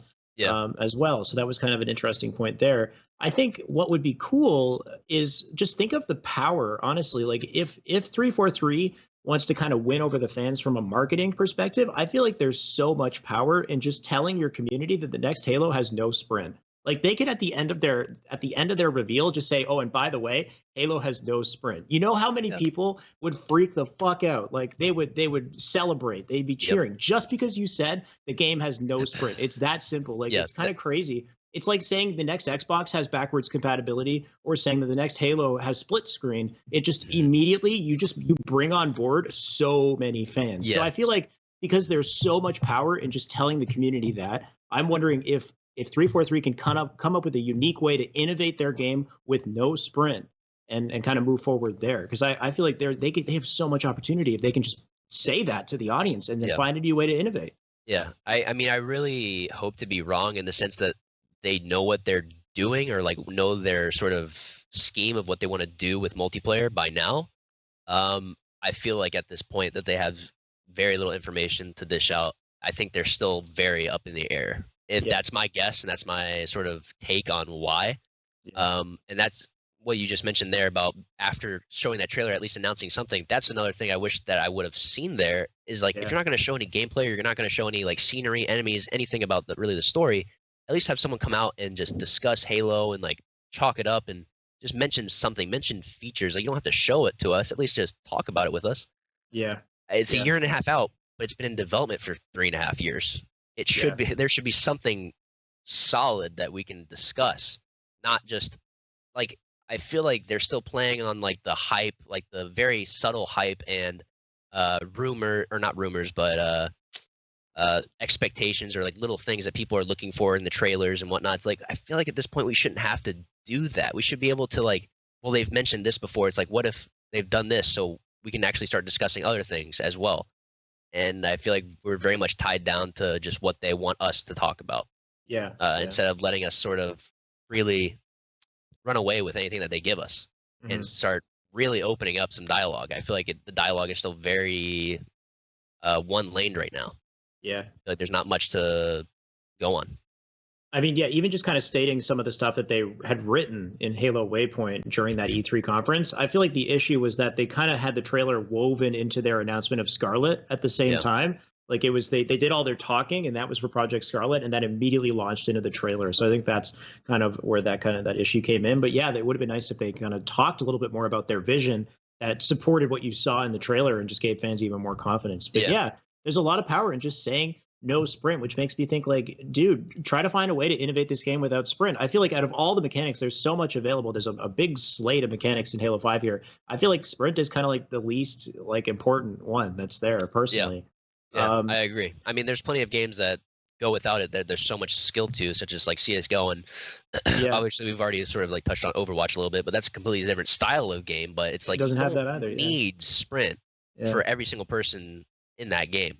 Obviously, there's like some little stipulations with some of the characters in Overwatch, but so it's just like a game doesn't need to have Sprint. It's like I really, really hope, I don't know like their mindset about it, but it's like you don't need to have these certain things in a modern game nowadays to please everybody. It's like, do your own thing, do it right, and build it up, build the hype, and people will come.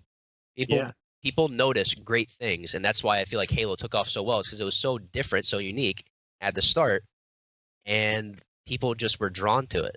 And now I feel like Halo sort of hit that period now for the past, so like 7 years since I guess 9 years since Reach, where Reach started to dive into like some other aspects of other games with Bungie, and then 343 almost sort of built on that with even more things that other games have done.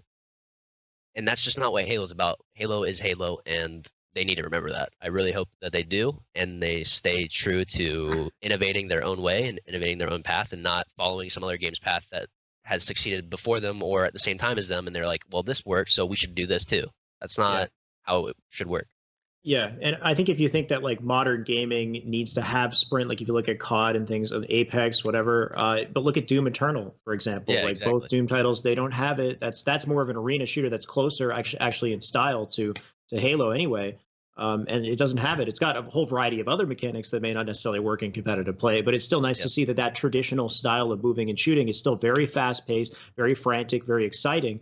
And I feel like kind of that's got to be an important goal for the Halo team, is just trying to bring back that fast combat, that feeling of momentum, and never having your gun down, always being ready for an engagement. I feel like that's a really exciting prospect if they can find a way to do that, seamlessly. Because the next part of this is clamber, and that is another mechanic that does kind of put your gun down. Though I do enjoy the clamber, and I'll kind of share my side in a bit. But tell me what you think about this mechanic.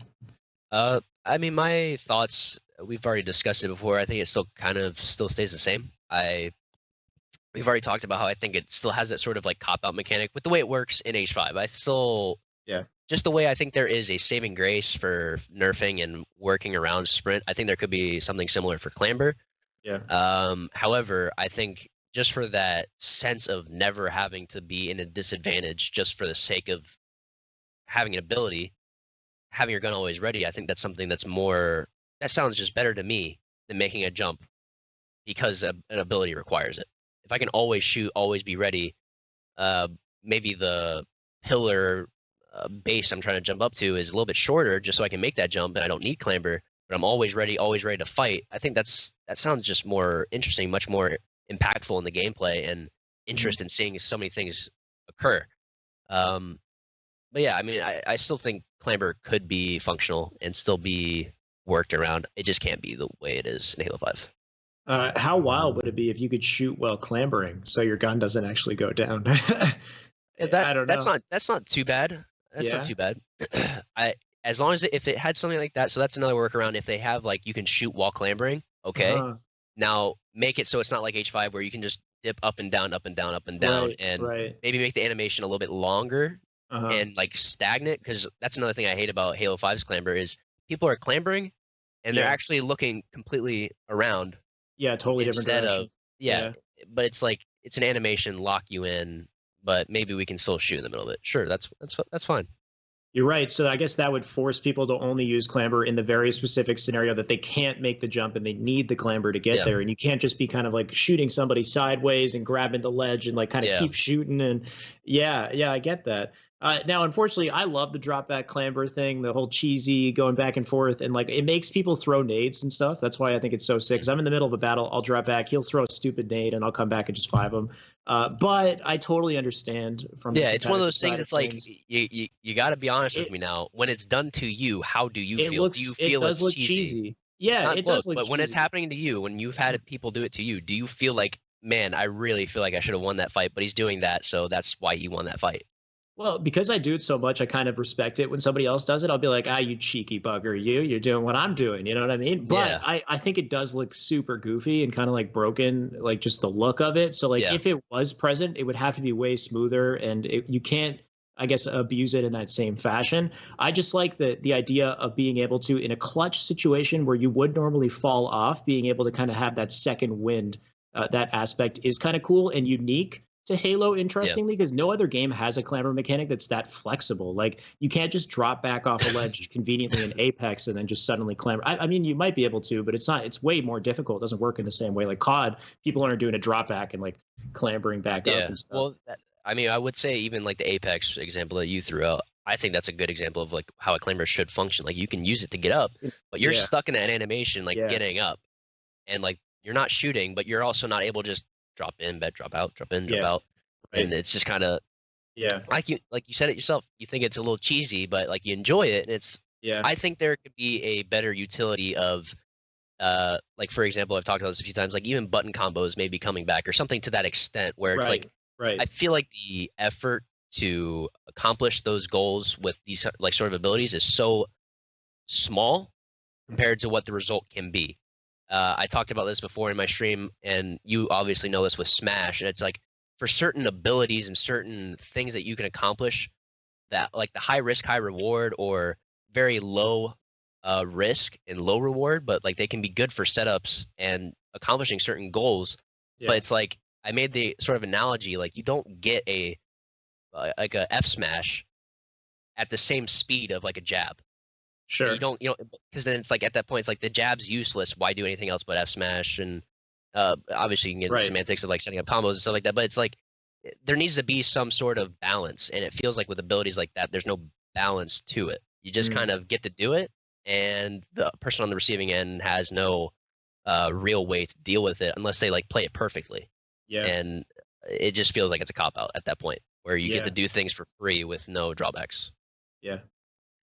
No, I completely see your side, and I think that there is a lot of value to that. I feel like I guess if it's not there, then replace it with something else that is technical and intricate in that way, because that's what I'm looking for when I play these games. And I know that's something that's more of a niche market. Not people, not everybody likes button combos and fancy movement things like that. But hopefully that stuff is present in the game. They're thinking about things like that. If it isn't, and going to be in Clamber, like you said, with Apex, with COD and other games, it also has become this kind of natural aspect of gaming, like the evolution of gaming, adding sprint, adding the clamber, just because when you jump at a wall and you can't interact with that wall or ledge in any way, it does look kind of silly and like kind of old, and you know what I mean? Like an old classic game. So I kind of get from like a modern perspective why they have it. And Apex has this cool thing where you just hang there, you just sit there and you just look at shit and decide if you want to come up. Their clamber mechanic is very, very cool, very good. I like the way they use it. So I mean, I think it does have some value. I feel like I personally like it a lot more than the sprint mechanic. But I'm curious to see how they go there and whether or not they can have it without removing this concept of momentum and maintaining your gun, always up and ready to go, kind of balancing things more in that way. Also having the information of what Clamber was capable in Halo 5 and maybe taking that into the next Halo game to balance it better. Now, I also put sliding here because without the sprint, you don't have the slide. Sliding is cool. But it doesn't really get used in the way that it does in games like Apex, where you're shooting as you're sliding, and it's like kind of this sick aspect to your movement. Sliding more so seems to be used as like a way to juke your opponent at the start of a fight or get out of a situation that you made a mistake in, rather than it's like kind of something that you do like while you're shooting. Once again, it's just another one of those. What do you think of sliding? Slide's main objective in Halo 5 from the spawn of it is to thrust slide. A mechanic that was never intended for the game. That's what like sliding is mainly used for. Of course, I do it too, where I'm sliding around corners. That's okay. I thought about this more recently. I think, like thinking back to like the balancing of these sort of utilities, sliding could just be something that's a little bit more committal. Like you have to be stuck in that animation a little bit longer, and maybe you can't constantly use it, or maybe we still have the same sort of slide we have in H5, but you can only do it every like 4 or 5 seconds or something. I don't know. But so it's just it's another one of those things. It's just, I don't know. The outcome of what you can use it for, it's just like there's so little effort. You press a single button and you get a lot out of it. I just really hope that if there's a thrust and there's a slide in the next game, it's not going to function like how thrust sliding is in Halo. It's never meant to be in the game. And at least for that aspect of it, if they keep them both, please, for the love of God, do not have thrust sliding. The idea never mind. What was that? Go ahead. I was going to say, or if thrust sliding is in the game, at least make it intended, because the maps themselves weren't created with that in mind, and it really did break the meta of the game for Halo 5 and how it developed for the entire 3 years it was running.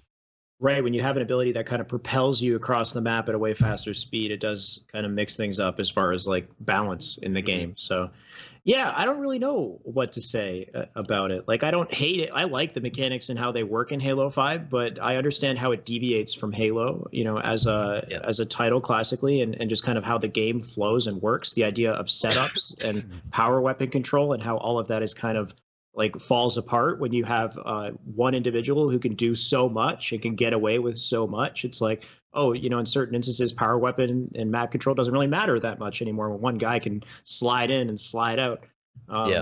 Yeah. So I don't know. It's like kind of a really tough situation because I still get like I get that thrill off of being able to hit all of these mechanics and combine them all together and make it all work in a seamless way. Yeah, I don't know. And if you don't have sprint, which is the one that I don't think needs to be there, how do you have slide, right? So Yeah, how I mean, do you don't at that slide? point. Yeah. Yeah. So unless you have some sort of a gradual momentum increase, which is one of the ideas that I was thinking about how they could try to like revolutionize core gameplay without sprint, is like if you're moving forward and you don't break your movement by stopping or bumping into something or whatever, that you get a bit of a speed boost, kind of a reward for keeping your momentum on the map. Which, yeah, like maybe that would be a thing or something that was kind of, could that turn into a slide? But then that could provide a whole new, slew of difficulties on like, maybe I just wanted to crouch out of my, faster movement rather than slide out of my movement. Anyway, it's a whole other thing. Curious to know what you guys in the chat are thinking. If you have any questions or ideas related to this later on, we could still have a lot to talk about. We might be here a while, guys. I'm sorry. And then we have good mechanics as well. So this is stuff that people generally think is better for Halo. It didn't really like, it's more, for the most part, they're very enjoyed aspects of the game, like Stabilize, for example. I think Stabilize, people agree that it's a really cool mechanic. It works well competitively, and it's a pretty enjoyable one to use. What do you think of Stabilize? Yeah, I mean, that is Stabilize is a perfect example of something that I already mentioned. It's something that is new. Like I can't think of any other game that has a Stabilize in it, and it just adds that sort of like, obviously being at like a higher point in fights is very interesting. Sometimes people can do like peak shots in other games where they like jump and shoot shots, but it's like there's never been that ability in any other game. It's like, that's why it's a good idea. That's why I think it's something that is useful. It is new, it is innovative, and it's not broken. You can just jump up, stabilize, and it hovers you for a few seconds. Like that's very, very niche. But it's like, that's what I think ability in Halo should be. It should be something that can be used in very specific circumstances to give you that sort of slight edge. But it's not something that is overused. Like, you don't see somebody stabilizing every single fight. Like, no pro players really do that. Like, there's sometimes where people mix up and do it. It's interesting to see that, but it's not something that's very meta. And that's why I think usually abilities should generally tend to drift towards, for Halo, at least in the competitive realm, is to be something that is useful but not overused. That's how I feel like Stabilize is and should continue to be if it's in Infinite. Yeah, Stabilize does seem like a very fun, well-balanced mechanic. I mean, if you are stabilizing, you get shot once, you're popped out of it too, because the D-scope, which I think is so cool. And there's like nuance to the Stabilize where if you time it, at the apex, I guess, of your jump, you time it perfectly, you go higher in the jump. Or you mash crouch and you maintain the peak height and stabilize instead of gradually fall. So there's like little elements to it that make it so, like interesting and unique in that way. And so even those little things, it's not like it's broken. Like you really see those moments come out. Like if I were to compare it to Clamber, it's like if you're in a fight at like the pro level and somebody's clambering and using it, like people are going to use that every single time, and it's going to be so useful, and they're not doing too much. But compared to Stabilize, and somebody's taking an angle with a sniper, and they're like spamming crouch and stabilize at the same time, it's like you really don't see that often. But when it's used and it's used right, it's like you can really understand, like, wow, okay, that was pretty cool. I didn't know you could do that. Yeah. But it's just something that is, like I said, it just goes back to like it's useful but not overused, and I think that's what balances out a comp Halo utility like that. Yeah, and it kind of plays into the idea of map control, power weapon control without throwing a player across the map or anything. It's like a subtle change. And if you have less mechanics, kind of a more simplified slate as far as how things work, then Stabilize gets to shine even more. Like using it at a critical time is even more valuable, or holding that spot and, like getting a specific angle with Stabilize, or like popping it in the middle of a battle to hold high ground for a second and just kind of make a player choke or something like it. There's cool uses of it that don't really get seen as much because you've got such a dramatic thrust, or you can sprint, slide jump out of the way. The next one is thrust, by the way, which you said for the most part you enjoyed.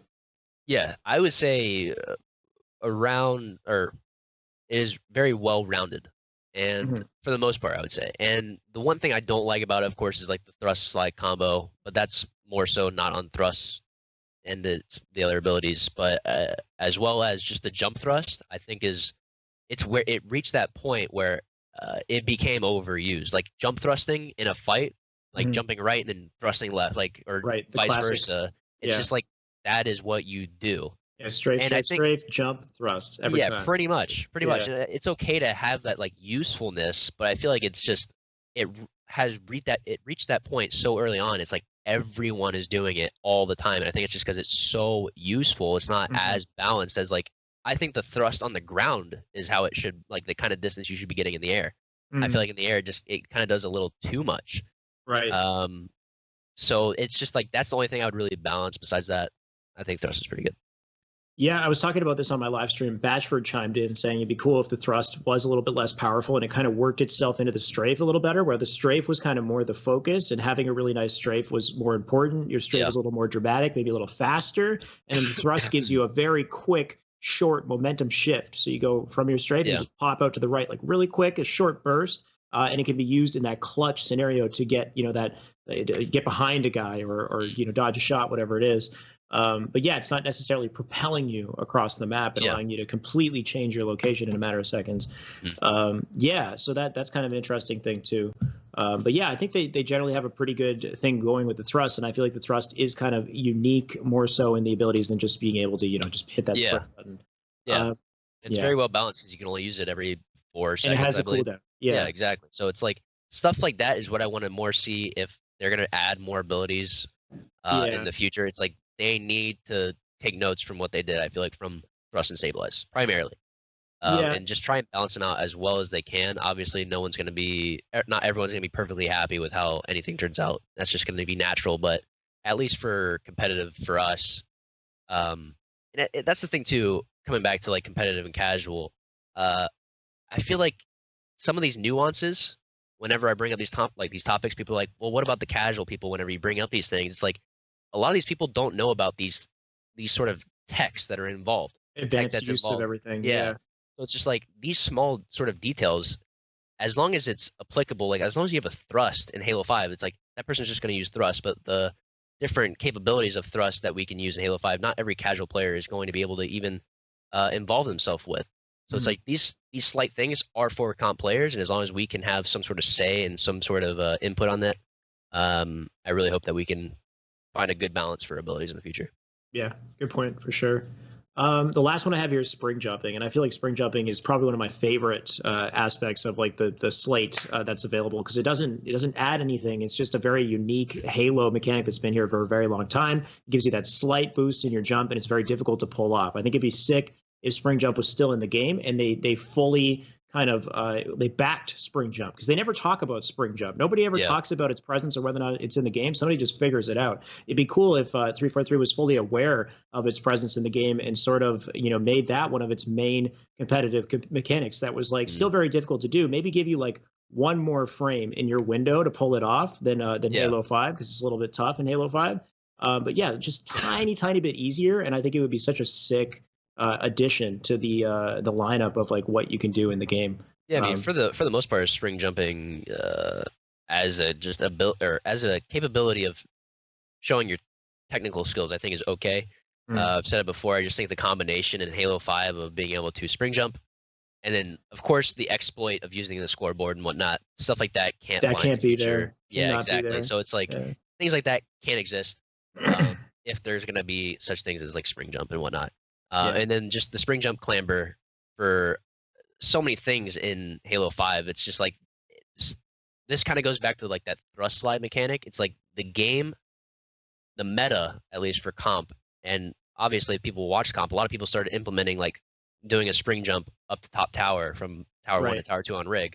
Right. As an example, it's just like those things were never intended, and it's like the whole core of Halo and being in a height advantage and having power weapons in these places. It's like it's out the window. This isn't what competitive Halo was ever meant to be. Now you have these things that are completely unintended, controlling the flow of the game. and not just by a small margin. It is very big when somebody is top tower with a sniper, and you can just spring jump, use a scoreboard glitch to top tower, and maybe they're looking at one of your teammates and you just get a free back smack. It's like that took, especially if you're using the exploit. Obviously, I can't respect it at all. Yeah.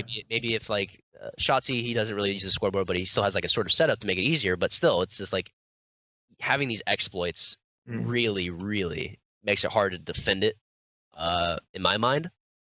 So as long as they can make sure that these aren't possible, like these sort of exploits aren't possible, then I can respect it a little bit more and see them backing it. I can understand that. Yeah. Now, kind of moving this forward, let's say they do simplify what's available as far as mechanics in this game. How do you continue to revolutionize the core gameplay without all of those, abilities and like sprinting and things like that? I have all these points here. For example, changing the environment around the player. So things like lifts and man cannons and traps and stuff like that, which we've kind of experimented with in the past. Any idea on whether or not stuff like that kind of would revolutionize gameplay in some way, or like a certain area of a map? Like, you know how in an airport, when you get on those conveyor belt things that like shoot you forward faster, if they have little things like that in certain, I don't know. I'm thinking, like, could they add other elements to the maps themselves? Off the top of my head, I really can't say if I can really think of anything like that. I really don't know. I really don't know. I can say, at least for in Halo 5, stuff like that with like grab lifts and just lifts in general, I think they need to make sure that it's like, my whole thing with comp, at least, and just Halo multiplayer in general, is being balanced.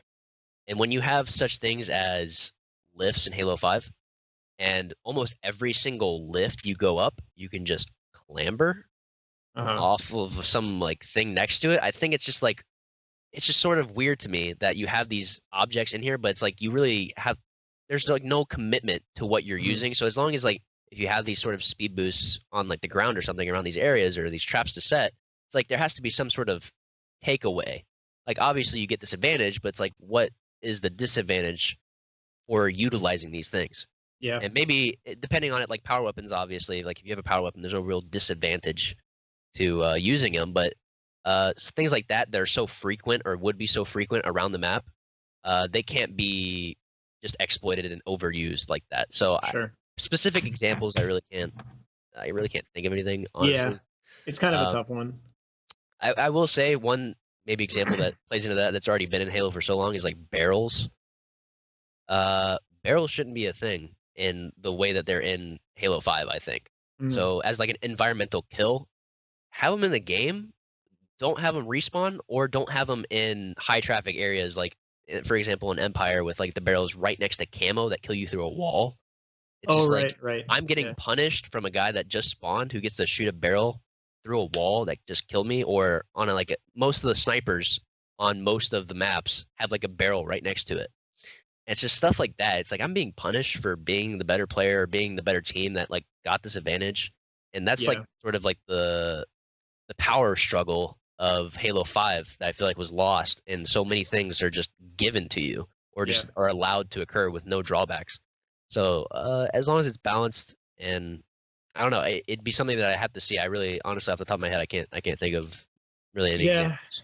It does kind of bring in new problems for sure. I mean, like a good example of I guess a bad use of this this kind of innovation is H2A, like in Lockout. Shooting the ceiling down on top of a player, which is just kind of silly, Yeah, I mean, there's not really any skill involved in that. Yeah, that sort of same aspect, I feel like, is applied to like ground pound, for example. It's just like you kind of just do it. You can shoot. You just press the trigger one time, and now you get maybe a free kill if a guy's who has a sniper up there or whatever. Yeah, exactly. The same thing, like with ground pound, for example. There's no real drawback to it because it's so easy to do, and especially the respawns. Yeah, exactly. Imagine being under it, and then it like whatever the ceiling resets itself, and it wasn't like that when you got there in the first place. It's like, how do you know when that's going to happen? And, exactly. So it's just those things have to be taken into account, and I really just as a competitor, I really hope we get to have a lot more input with sort of the balancing of things in the future. Yeah, that's my hope. You also have things like equipment and picking up abilities as power-ups or weapons. So Halo Reach, for example, you could pick up a jetpack. Is that kind of a weird thing that they should look back into, or? It's hard to really say. It's a huge advantage to one player. Yeah. But like, for example, I can at least respect the Halo Reach jetpack because it's just like you kind of go up pretty high and like you can lay down shots, but it's like now the entire team can see you. Right. And like you still have to drop down. There's no like instant mechanic to get you back to the ground instantly. Yeah. It's just like stuff like that. Like that's a drawback that I think is balanced. And of course, it's a pickup on the map. Like you have to go to a location, you have to at least make it to there, right? And then you pick it up. It's not exactly. It's not just there off the rip, just ready for you to use, and then you can use it constantly. It's just like that's what I think is good about Halo, at least with the sort of pickup system, picking up power-ups, picking up power weapons. It's like that is the power dynamic that always is in Halo, and I feel like has been taken away with certain abilities being implemented with Halo 5 in particular. And it's just like I feel like that's really was the big draw of Halo, was especially for competitive, was like you have the height advantage, you have like the team shot, you have the power weapons, like you're probably gonna go on a run right now, and like you don't even have to outplay the team. It's just like you made the better play earlier on, and now you're rewarded. But more so recently with the more recent Halos, it's just kind of like you have utilities that can instantly get you back in the game, even though the team just made a great play. It's just like stuff like that. It can't be like that, I think, for multiplayer in Halo. Right. The last one I'm going to touch on here is, instead of having more depth in what's available in movement mechanics, maybe trying to find other features present, like in the shooting and the gunplay. Like, for example, button combos like the BXR, BXB, or the double shot. A lot of us like this stuff. Is there any way that they could kind of, bring something like that back into the game as an alternative to having an advanced movement mechanic? Yeah, it's really, I don't know, it's really hard to say. I feel like those sort of combinations, especially with like Smash and like older Halos, it's like all those things were so unintended, and I feel like that's why it's so it's hard to really, I don't know, like it was so unintended. It's like I feel like it's hard to craft those sort of abilities and those sort of aspects of the game and like intentionally put them in. I don't know. It's really interesting how Go on. Sorry. Just it was so praised though by the competitive community, though, when those aspects of the game were found out, kind of like how people found out the wave dash in Smash Bros. Melee. But for Halo 5, people didn't quite have the same feeling. Like I mean, Halo 5 does have its following. People love the intricacies of the game. I guess it's just the issue is that Halo is no longer new. It's not a new thing. But in Halo 2, it was all new. The whole concept of what worked and what didn't. Was very different. So people, I guess, were more open-minded to those kind of intricacies. It's interesting. Yeah. One thing I will say about the intricacies, like you talked about, I think it's like there's still such a drastic difference from, like, for example, Smash to Halo. It's like those top players are mashing buttons, but they know what they're doing, but they're going to town on their controllers. And it's like when you thrust slide and when you're using ground pound to just like get to one, it's like it's a single press of the button, or it's like just two buttons that are right next to each other that you're pressing. It's like there's no effort, there's no drawback. It's just you get it done. It's there for you to use, and there's no, I don't know, because it's like you don't wave dash and in Smash and like you can just do it. Like it takes a lot of practice, I imagine, and to then use it properly.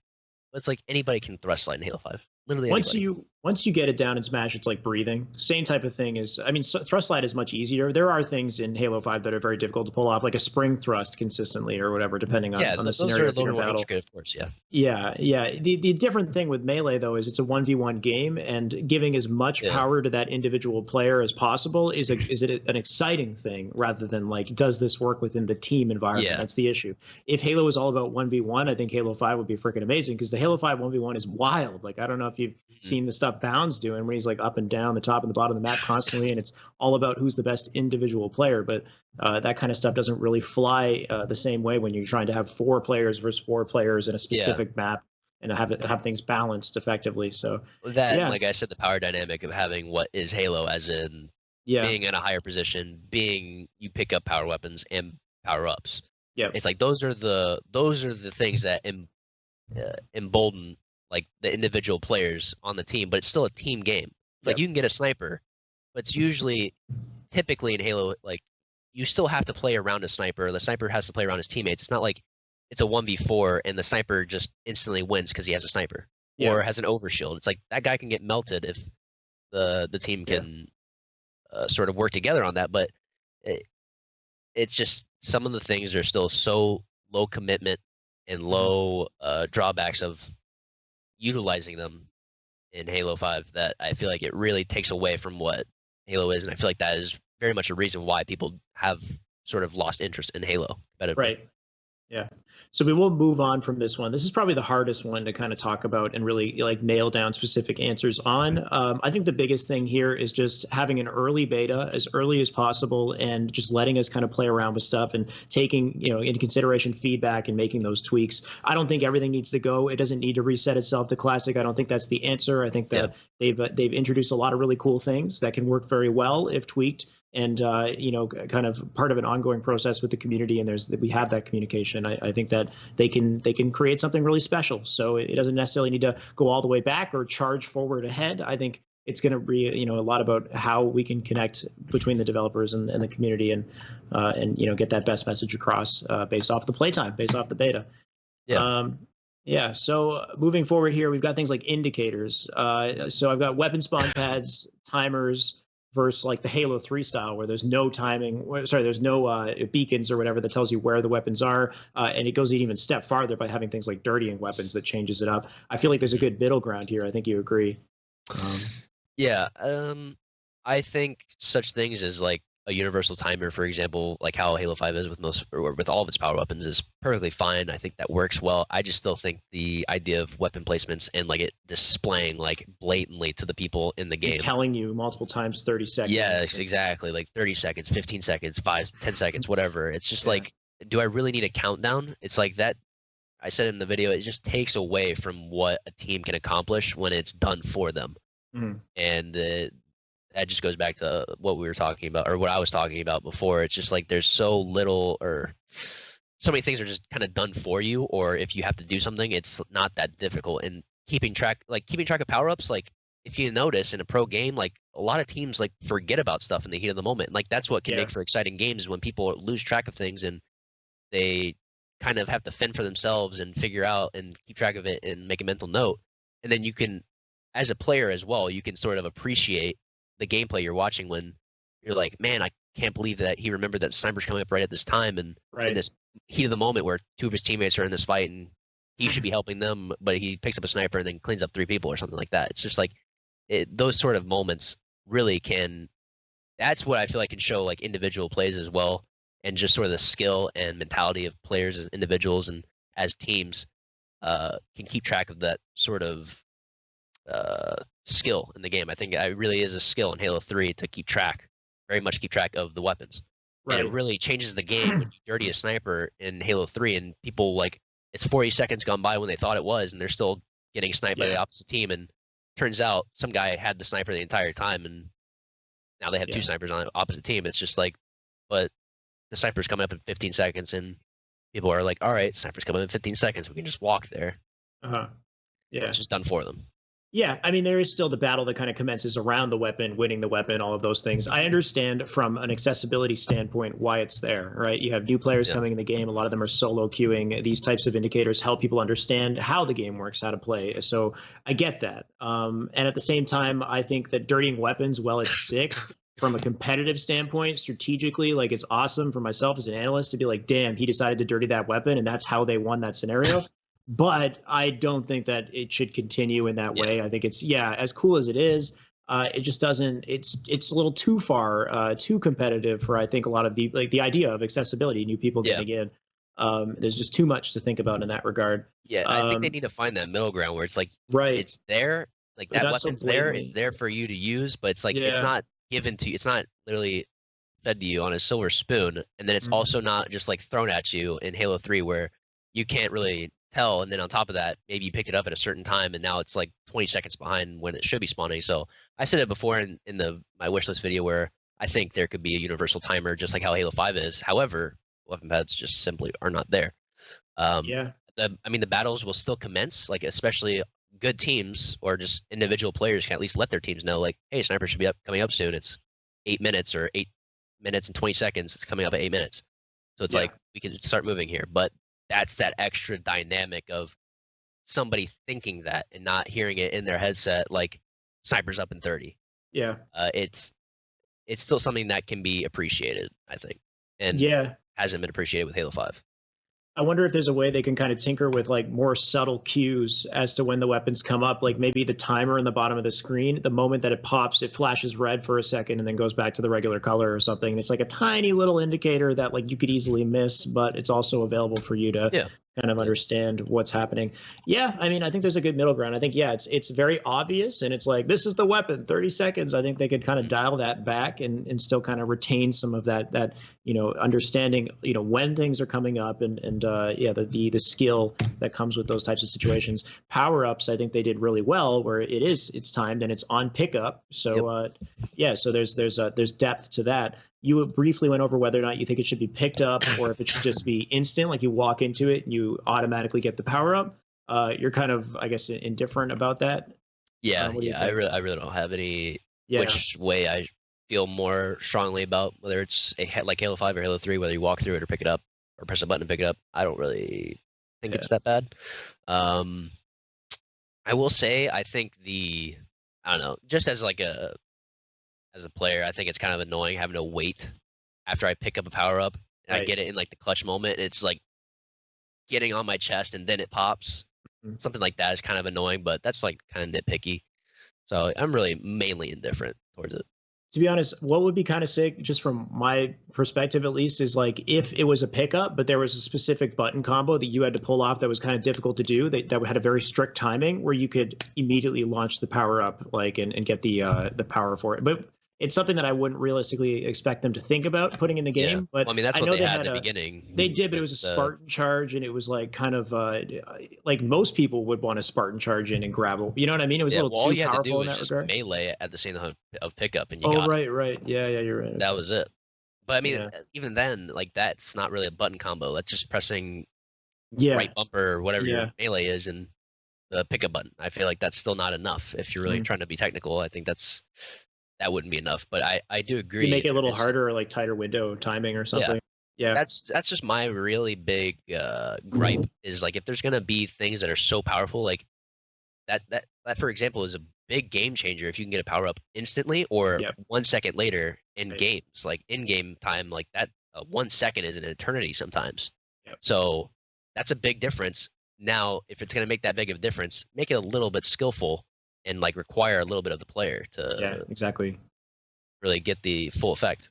Hit markers versus nade hit markers. I'm going to gloss over some of this stuff. Mostly, I think hit markers, we said, make sense just from like a server side thing, like understanding when somebody shoots somebody that you have a visual representation of the fact that your shot hit. Nade hit markers give you a lot of information, and it doesn't need to be there. I think it's more powerful than necessary, right? Yeah, completely agree. Radar. What do you think? Radar. So I think the HCS radar currently in is okay. I'd be very much more open to just having no radar. Even if there is sprint, even if there's thrust, all those abilities. I just think I think people will figure their way out around the meta of having no radar, and I think that would really, really add to the gameplay dynamic of just having that extra communication if you're going to know where somebody is, or just being knowledgeable, or being able to hear it yourself because you just know how to hear the footsteps or whatnot of other people. It's just, I feel like radar, it's in an okay place. Still, it's in an okay place, but I think it could be better if it's going to be like for competitively better, meaning I think some things could be like maybe even shots don't show up on radar, but like abilities like thrusting, sprinting, maybe they show up, but shots don't. I think that might even be something nice, but no radar is what I would say for competitive. I think even with the way Halo 5 is now, no radar would still be fine, and the high-level players would know exactly what's going on. There's enough information there to tell you that. And it rewards that high awareness as well. So, but I also understand, like you're right, it is kind of in a nice place in that sense. Depending on what the next Halo is and what you can do in the next Halo, it might make sense to have a radar that only goes off for specific abilities or whatever it is, but not necessary in competitive, it seems. Projectile versus hit scan. Now, projectile makes sense if if you're playing something like a BR, right? Yeah. Like a battle royale. But outside of that, do we want something like hit scan? I mean, there's nuance to the projectile aiming in Halo 3, and that's something that was so special and unique about that title specifically, was the fact that bullets don't hit immediately. You had to really understand the gun and how it works. What do you think of that? I just like think from a pure gameplay aspect, hit scan is more enjoyable, just more gratifying. Like knowing I'm aiming at this person, I'm right on top of them, my shots are counting. Yeah, and they're hitting them, and obviously there is that skill gap, and I completely respect like the skill gap and appreciate it for Halo 3. It's just I think that's like an unnecessary difficulty to implement, especially if it's like a decision to put in projectile rather than it somehow be some after effect. But I would say hit scan is the way to go, and then have like the technical skills through abilities and through movement, and maybe even some gunplay through some other like button combos or something like that would be more of the skill gap that is implemented.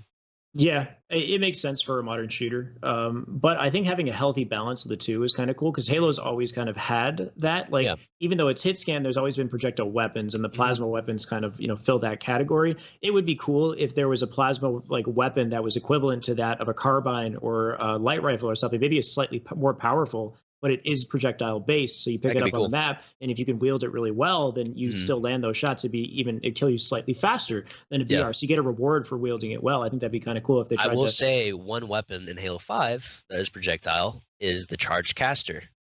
Honestly, if the caster was like a charge shot only as a weapon, I think I could respect that weapon and see that as a weapon that like would be very skillful to see someone like snipe somebody across the map with a caster shot or something like that. To that extent. Where it's just like, it's still not hit scan, but whenever you snipe someone across the map with a caster, you're like, damn, that was a crazy shot. Yeah. Like, I can respect it, just like a cross map sticky in a way, but it's something that just adds a little bit more depth, something a little different, just to kind of add to something new. Yeah, or something like kind of like a brute shot, but doesn't necessarily pop you backwards and like could totally move your player around and stuff. Like you can kind of continue moving and escape. Yeah. Yeah, interesting. They could definitely work with stuff like that too. But yeah, the core weapons, the BR, the Magnum, I think it just kind of makes sense to have the main one to be a hit scan. Yeah. And then I have the Magnum. So the thing is okay, sorry. So starting weapons. So I feel like the most iconic weapon in the game, people can agree, is the BR. It just kind of makes sense for it to retake the pedestal as your starting weapon. Yeah. Though I like the Magnum a lot in Halo 5, and I wouldn't want to see it completely disappear. How do you think they would be able to? I guess it's just a weapon on the map to pick up, maybe? I mean, to be perfectly honest, seeing the BR come back as the main weapon and then having the Magnum as a secondary, I think it'd be very well. But I would say the Magnum as like maybe the gunfighter. So we have the BR that's like weaker. the better. Yeah, exactly. But something that can be like that. Like that would be like the I don't want to say cop out, but it's like in a necessary case where you're out of ammo or like you need to get a clean up close range. It's like, all right, well this pistol is gonna do work, but it's not as good as the BR. As long as the main primary weapon is a little bit better, I think that the pistol could do well and as a secondary. Yeah. And this kind of creates some difficulties in the balance category, but like what if you choose either Magnum or BR and they're perfectly equal in some way? I don't know. That could definitely be interesting. Yeah. I really don't like, as long as it's not like loadouts, like full loadouts, like how Call of Duty is, I'm okay. That could also start diversifying roles. Maybe there's like a person that has a pistol should be like that person should be more up on the map and they should be the more aggressors, while the person with the BR could be more mid to long range and they're kind of hanging back, providing support. Interesting. I think that could definitely be an idea. But it still just goes back to that balance, and it would be hard to really say without playing the game and trying something like that out. Yeah. I still think for Comp Halo though, the same loadout is usually what I would say is keep it the static. go-to. Yeah. I do know that Gears of War kind of took a soft approach to it, but you press the D-pad and you switch from Lancer to Hammer Burst, or you switch from Shoddy to the whatever that pump action was. It kind of works. But yeah, I do think just kind of having the one weapon as the focal point makes sense. I just think the mag is still a lot of fun to use. But yeah, hopefully they find a good way to innovate that.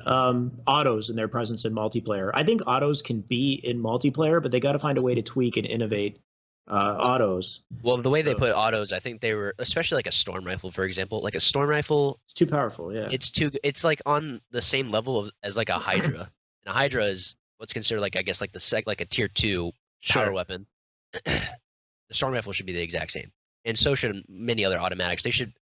I don't mind seeing automatics in comp as long as they're treated as actual power weapons, not like 2 or 3 of them on or around the map, and they can come up every 30 seconds. Like they should be on minute and a half timers, 2 minutes even for some of them if they're very good, like the Saw, for example. But yeah, I can definitely, like, I want to see diversity in the weapons that we use. Yeah. Just to kind of get a different feel to different maps and a different meta for each map. Like that's good, I think. But the way they were in Halo 5, definitely not. And definitely spawning with an AR for comp, not good. Yeah. I think the biggest thing here, this all rides on how quickly they can adapt to feedback on these weapons. Like, I think that weapon diversity is going to be very helpful for Halo, and having that is important. But if they include weapons and they're not well balanced, then just be there to make those changes if necessary. So that's going to kind of ride a lot on how they decide to update their game and how frequently they do that.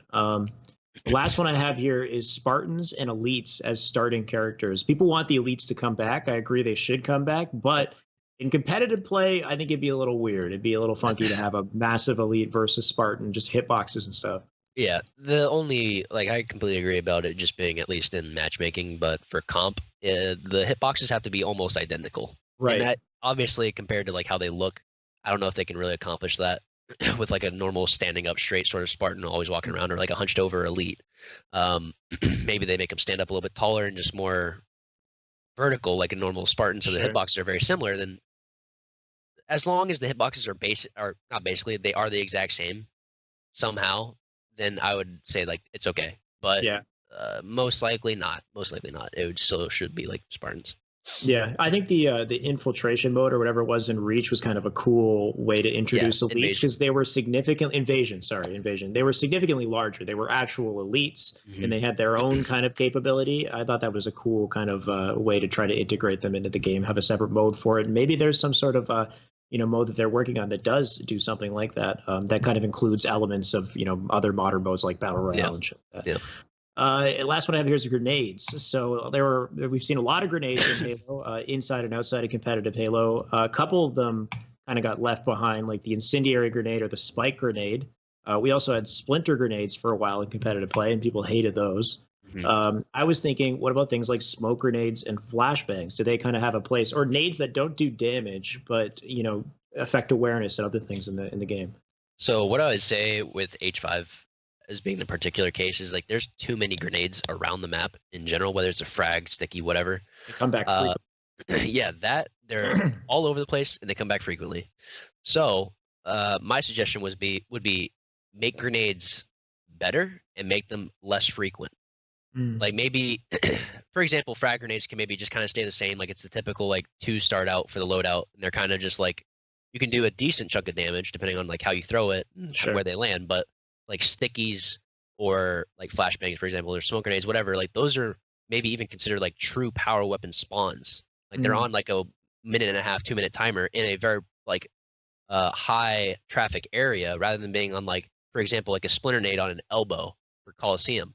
Yeah, right in your base, maybe. Yeah. It's right there. It's super easy, and at the beginning, it was a one-shot kill if you just throw it in the general direction. Oh yeah, that was ridiculous. So it's if you have something that's that powerful, put it in a very high traffic area that you have to actually fight for it, and it turns into a real power weapon, and treat it as such. Even stickies, I think stickies could take that same exact role, where they're also in a more prime area where there's a lot more traffic, but they're even better than they are before. It's larger blast radius. Maybe you get 3 of them instead of 2, but they spawn every 2 or 3 minutes. Right. And there's only one spawn of them. There's not 2 or 3 of them around the map. Right. I think that could be a good solve. I honestly hate how good and how frequent grenades are entirely in Halo 5. If I'm being perfectly honest, I think they're just a little too overpowered and too frequent. That's kind of on that. So map placement is a really big part of it. You can have it there, they can be powerful, but just where you put them is so important, recognizing their use. And that's going to come with the testing and stuff too. And also just how many powerful things can you put in those high traffic areas? You only have so many high traffic areas in your map too. So trying to figure out what goes where is going to be tough. That's why I mentioned as grenades in particular becoming a true power weapon. in a sense. Like, make them better. Like, they're already very good. Like, stickies, like they serve their purpose of sticking to a person and getting an insta kill, but it's like, make them maybe a little bit harder to use, or like pattern of throwing them is a little bit slower or something. I don't know, but make them so that you have more. Like, you don't get just 2, you get like 3 or 4, and they spawn every 2 or 3 minutes, and that's an actual power weapon that takes the place of a power weapon, but it's like more useful. I think that could be very interesting as an aspect, and make like maybe stickies even bigger or something. I don't know. Yeah. And yeah, Tony, I read your message. We are like past 2 hours in at this point. I still have a lot more here. I don't know if we want to try to skim stuff or something. I don't know how you guys are feeling in the chat. Tony, I can't see the chat. If you want to gauge the general interest of like of what we're talking about, if we should kind of just continue, it's good. I mean, I can continue at this pace, but so we have this, and then I have ranking system, and I have Halo Infinite esports, consistent dev support we'll talk about, and then competitive game types. What should the big new mode be before we go into Q&A, guys? So I've got a lot of stuff I've written here. This is what saying, how you doing? I was about to say, my thoughts on this is we might do like one more subject and maybe reschedule for another sort of discussion. Maybe we can add even a few more topics for the next time, because I have somebody that's waiting on me. But okay, that's totally cool. Okay, so let's just kind of briefly touch on the Halo Infinite esports section here, because there's one good point that you brought up, is that you thought it should be much more international. There's a large focus on NA, and the other areas of the world don't quite get that recognition. What do you think? Yeah, absolutely. They need the exact same sort of promotion and recognition and just treatment that NA gets. Obviously, like if like they're an NA company, like they want to promote us maybe a little bit more, but like have the super major, the biggest tournaments held here maybe, but still just have like big enough tournaments, like big enough finals around the world, and even like players from NA can go over like we did for London. Like that was awesome. It was cool. It was a great experience just to get to travel internationally for the first time, and it was still a big tournament. I think it was like a $50,000 or $100,000 prize pool, so it was big, but it was still such a just for the sort of way the setup of the tournament was, like there wasn't that many teams there.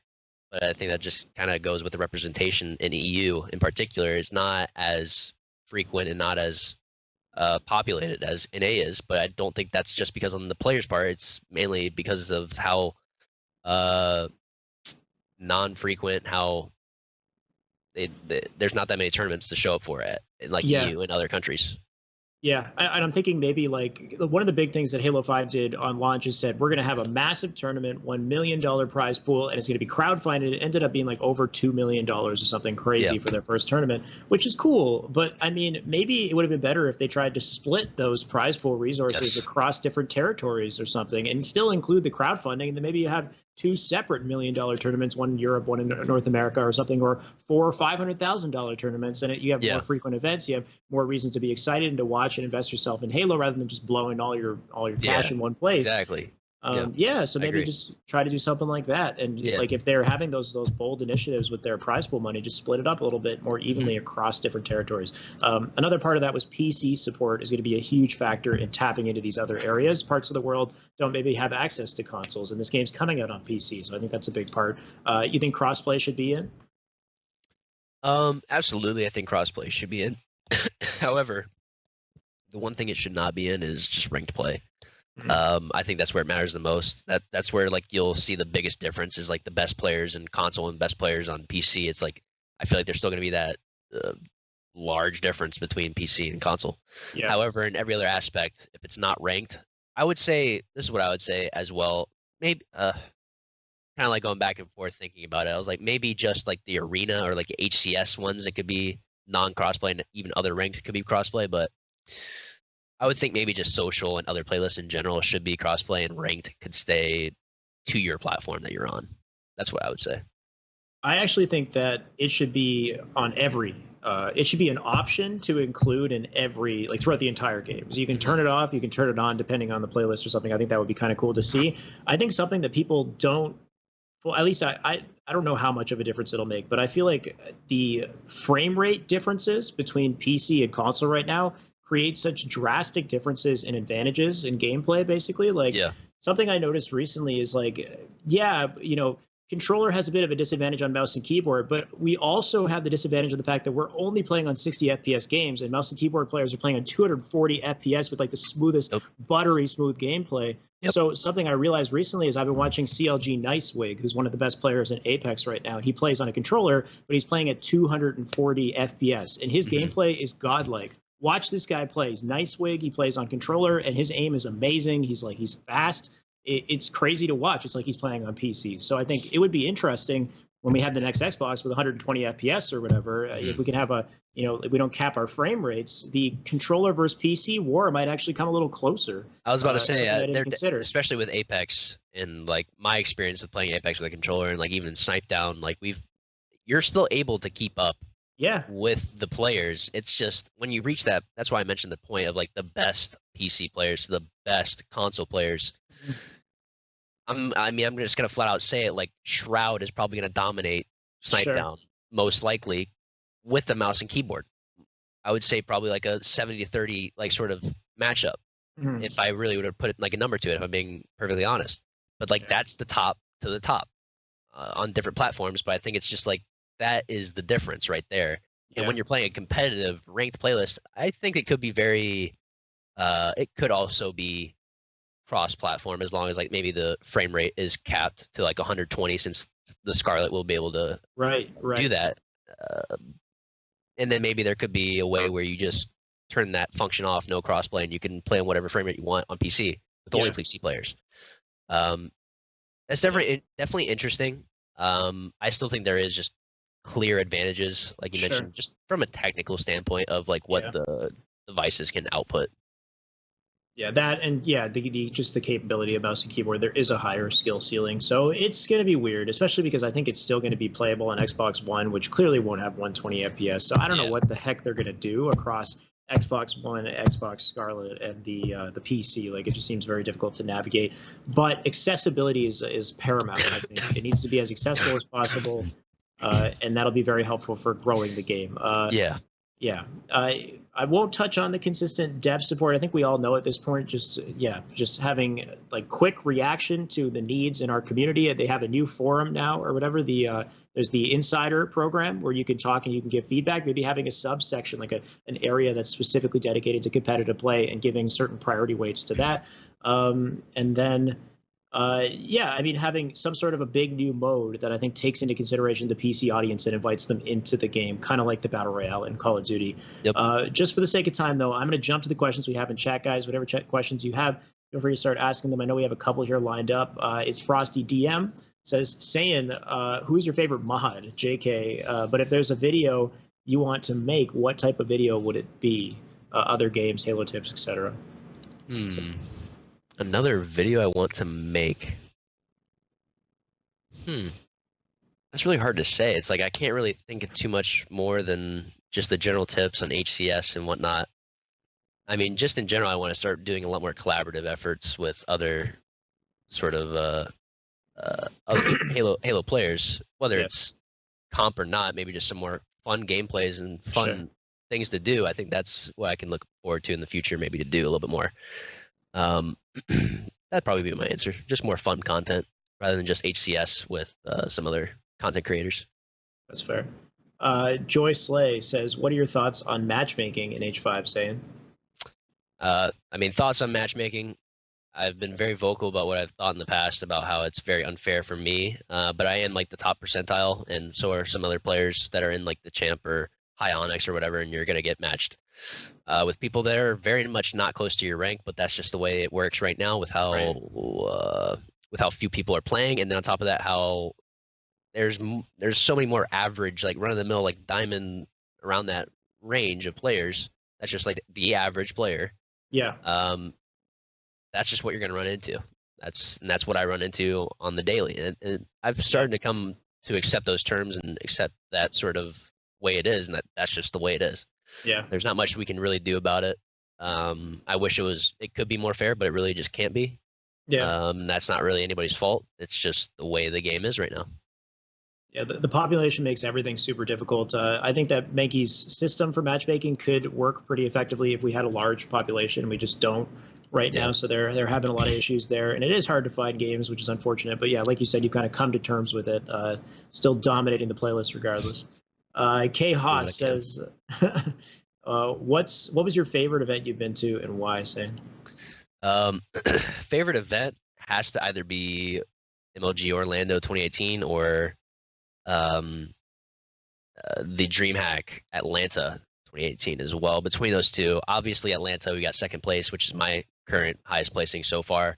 Nice. We could have taken it, but we definitely just messed up in the finals. But Orlando was that's in my hometown, and that was our first new team with me, Trippy, Ola, and Boo Boo.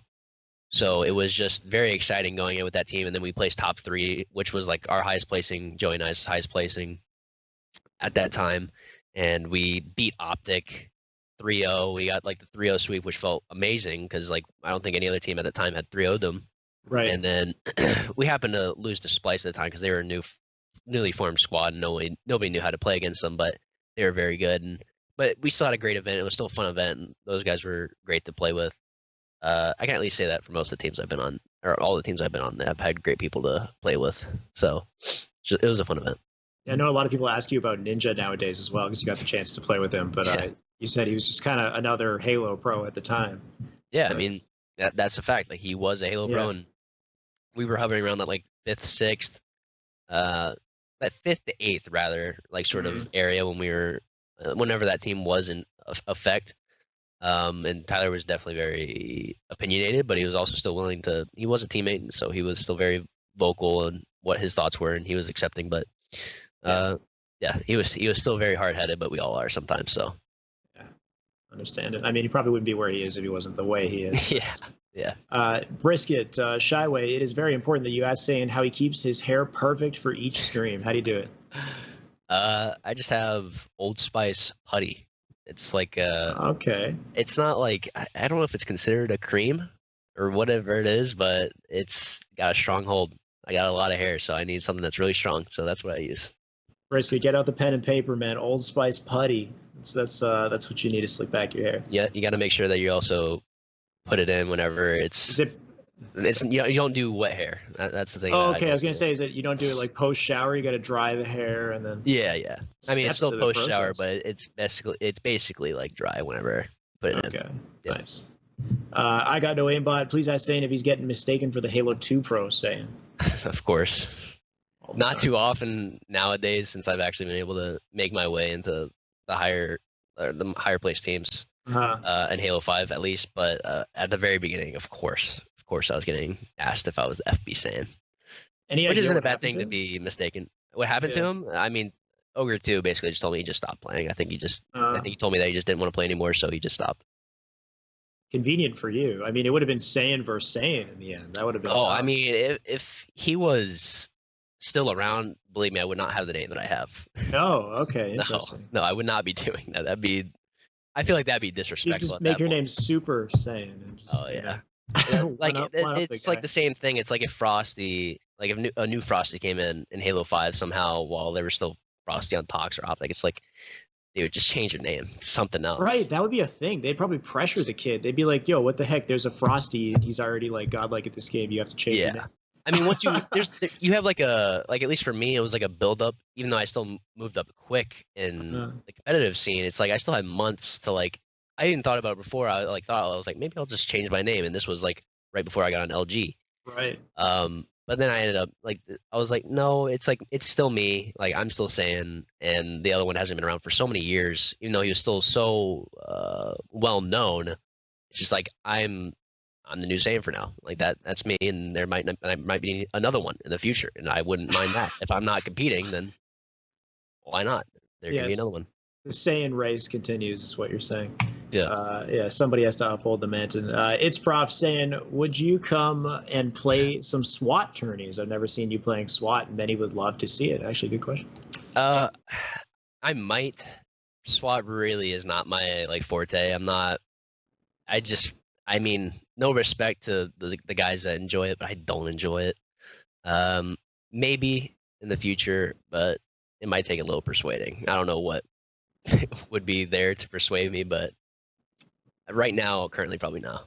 that would be the best competition that you'd be able to find, unless I guess you're in draft league or something. But I think that's where you're going to find Bound and Leche, and even Stress is kind of in that now. Like a lot of the top players in Halo 5 are grinding the SWAT tournaments, so you might actually go up against some competition. A lot of players have actually been coming back recently and playing 8s and 2s. Right, I've seen that as well. Denoxide, and I saw Druck on last night. I hosted him right after. Yeah. Well, I played with like Bound and those guys just the other night, and we had Nice. I played my one series because they started really late, but I'm in a chat with them now, and they're always talking, but I'll peek in to see if they're talking about 8s whenever I'm streaming. So Nice.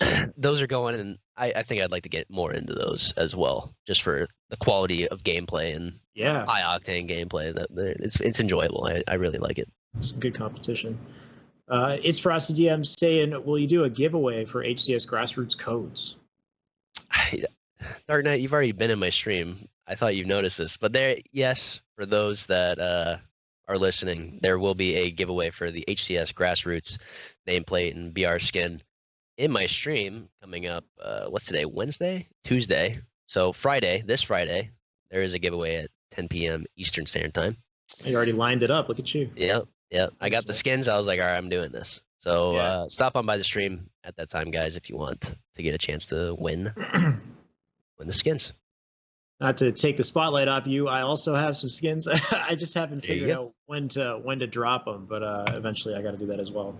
Yeah, I mean, honestly, I got the email and I was like, all right, I'm just gonna do it next week. That's what just do it whenever you're on, or just like think like when's the next time I'm gonna stream. Just like probably do that. That's what I'd recommend. And that's the best thing about your setup is you know exactly when you're going to stream every week. So it's like, okay, I'll just pick my Thursday stream, and that's going to be my giveaway stream. For me, it's like, I don't know. I don't know if I'm going to stream Monday or Sunday this week. Like, I got to figure that out, and that's a big problem right now. But yeah, that's a whole other thing. But yeah, nice to see you giving away that stuff. I got to do that with mine as well. Last question. Save Case Slayer, do you plan to compete in any of the smaller grassroots tournaments before Infinite comes out? So currently my stance on competing before Infinite is if it's not H3 and it's like Halo Reach or H2A, if they somehow get one of those games on and there is still enough money, because I think at least with like those games, people will at least branch out a little bit on who they're going to watch stream. And that's like really what my biggest thing is right now is like building that brand and maintaining the brand. And so many people are just stuck to the old names that are still around. Granted, because like they know them as like the legendary Snipe Down or whoever. Right. So it's like, why not watch him instead of me, who was an H5 pro? So it's if there is a new game that has enough money and it's not H3, that would probably be a yes. I would be competing, but it'd have to be special circumstances, like I said, because competing in tournaments that are maybe like 5K for like maybe 30 or 40 teams to show up, it's kind of like. There's not much incentive to really do that instead of just grinding out the streams. Yeah, makes sense. I think it all kind of relies on what happens with MCC PC when this game launches, if they've got tournaments, if it's got a lot of excitement and people watching it and just viewership in general, like maybe a lot of more people will start competing or have more incentive to compete. Anyway, that does close out all of our questions for today's chat. Thank you so much for joining me, Saiyan. I know we got all these other categories we didn't get to touch on. Maybe I will have to bring you back and we'll talk a little bit more. Yeah, happy to. Of course. Yeah, and of course you also got your YouTube video as well, guys. A lot of this information I was pulling off of Saiyan's YouTube video anyway. A lot of it inspired me in general, so you guys can actually watch his video. He touches on a couple more subjects that we didn't get a chance to. And yeah, thank you, Saiyan, once again for joining me. Great chat as always. You're a well-spoken guy. I love having you on here. Yep, always good discussions. Yeah, man. All right, well, have a good night, Alex. I'll talk to you soon. Yeah, I'll talk to you soon, man. I'll see you around. All right, later. All right, guys. That closes our interview for now. Thank you so much for joining us. Of course, we have our giveaway as well. Remember, you have to type _grassroots in the chat. You can get entered in the giveaway. It's probably already finished, but there we go. We got it right here in the chat. Thank you, Tony. Della _ Wary with the win on the grassroots skin and nameplate. Congratulations. Enjoy your goodies. That will close the show for today. Remember, guys, to check out the merch as well. Tony, you can throw up the merch. We've got our merch here, hoodies, T-shirts, galore. Anything you buy here supports the show, supports me as well. I would highly appreciate that. And that'll close the show. Stay tuned, guys. The VOD is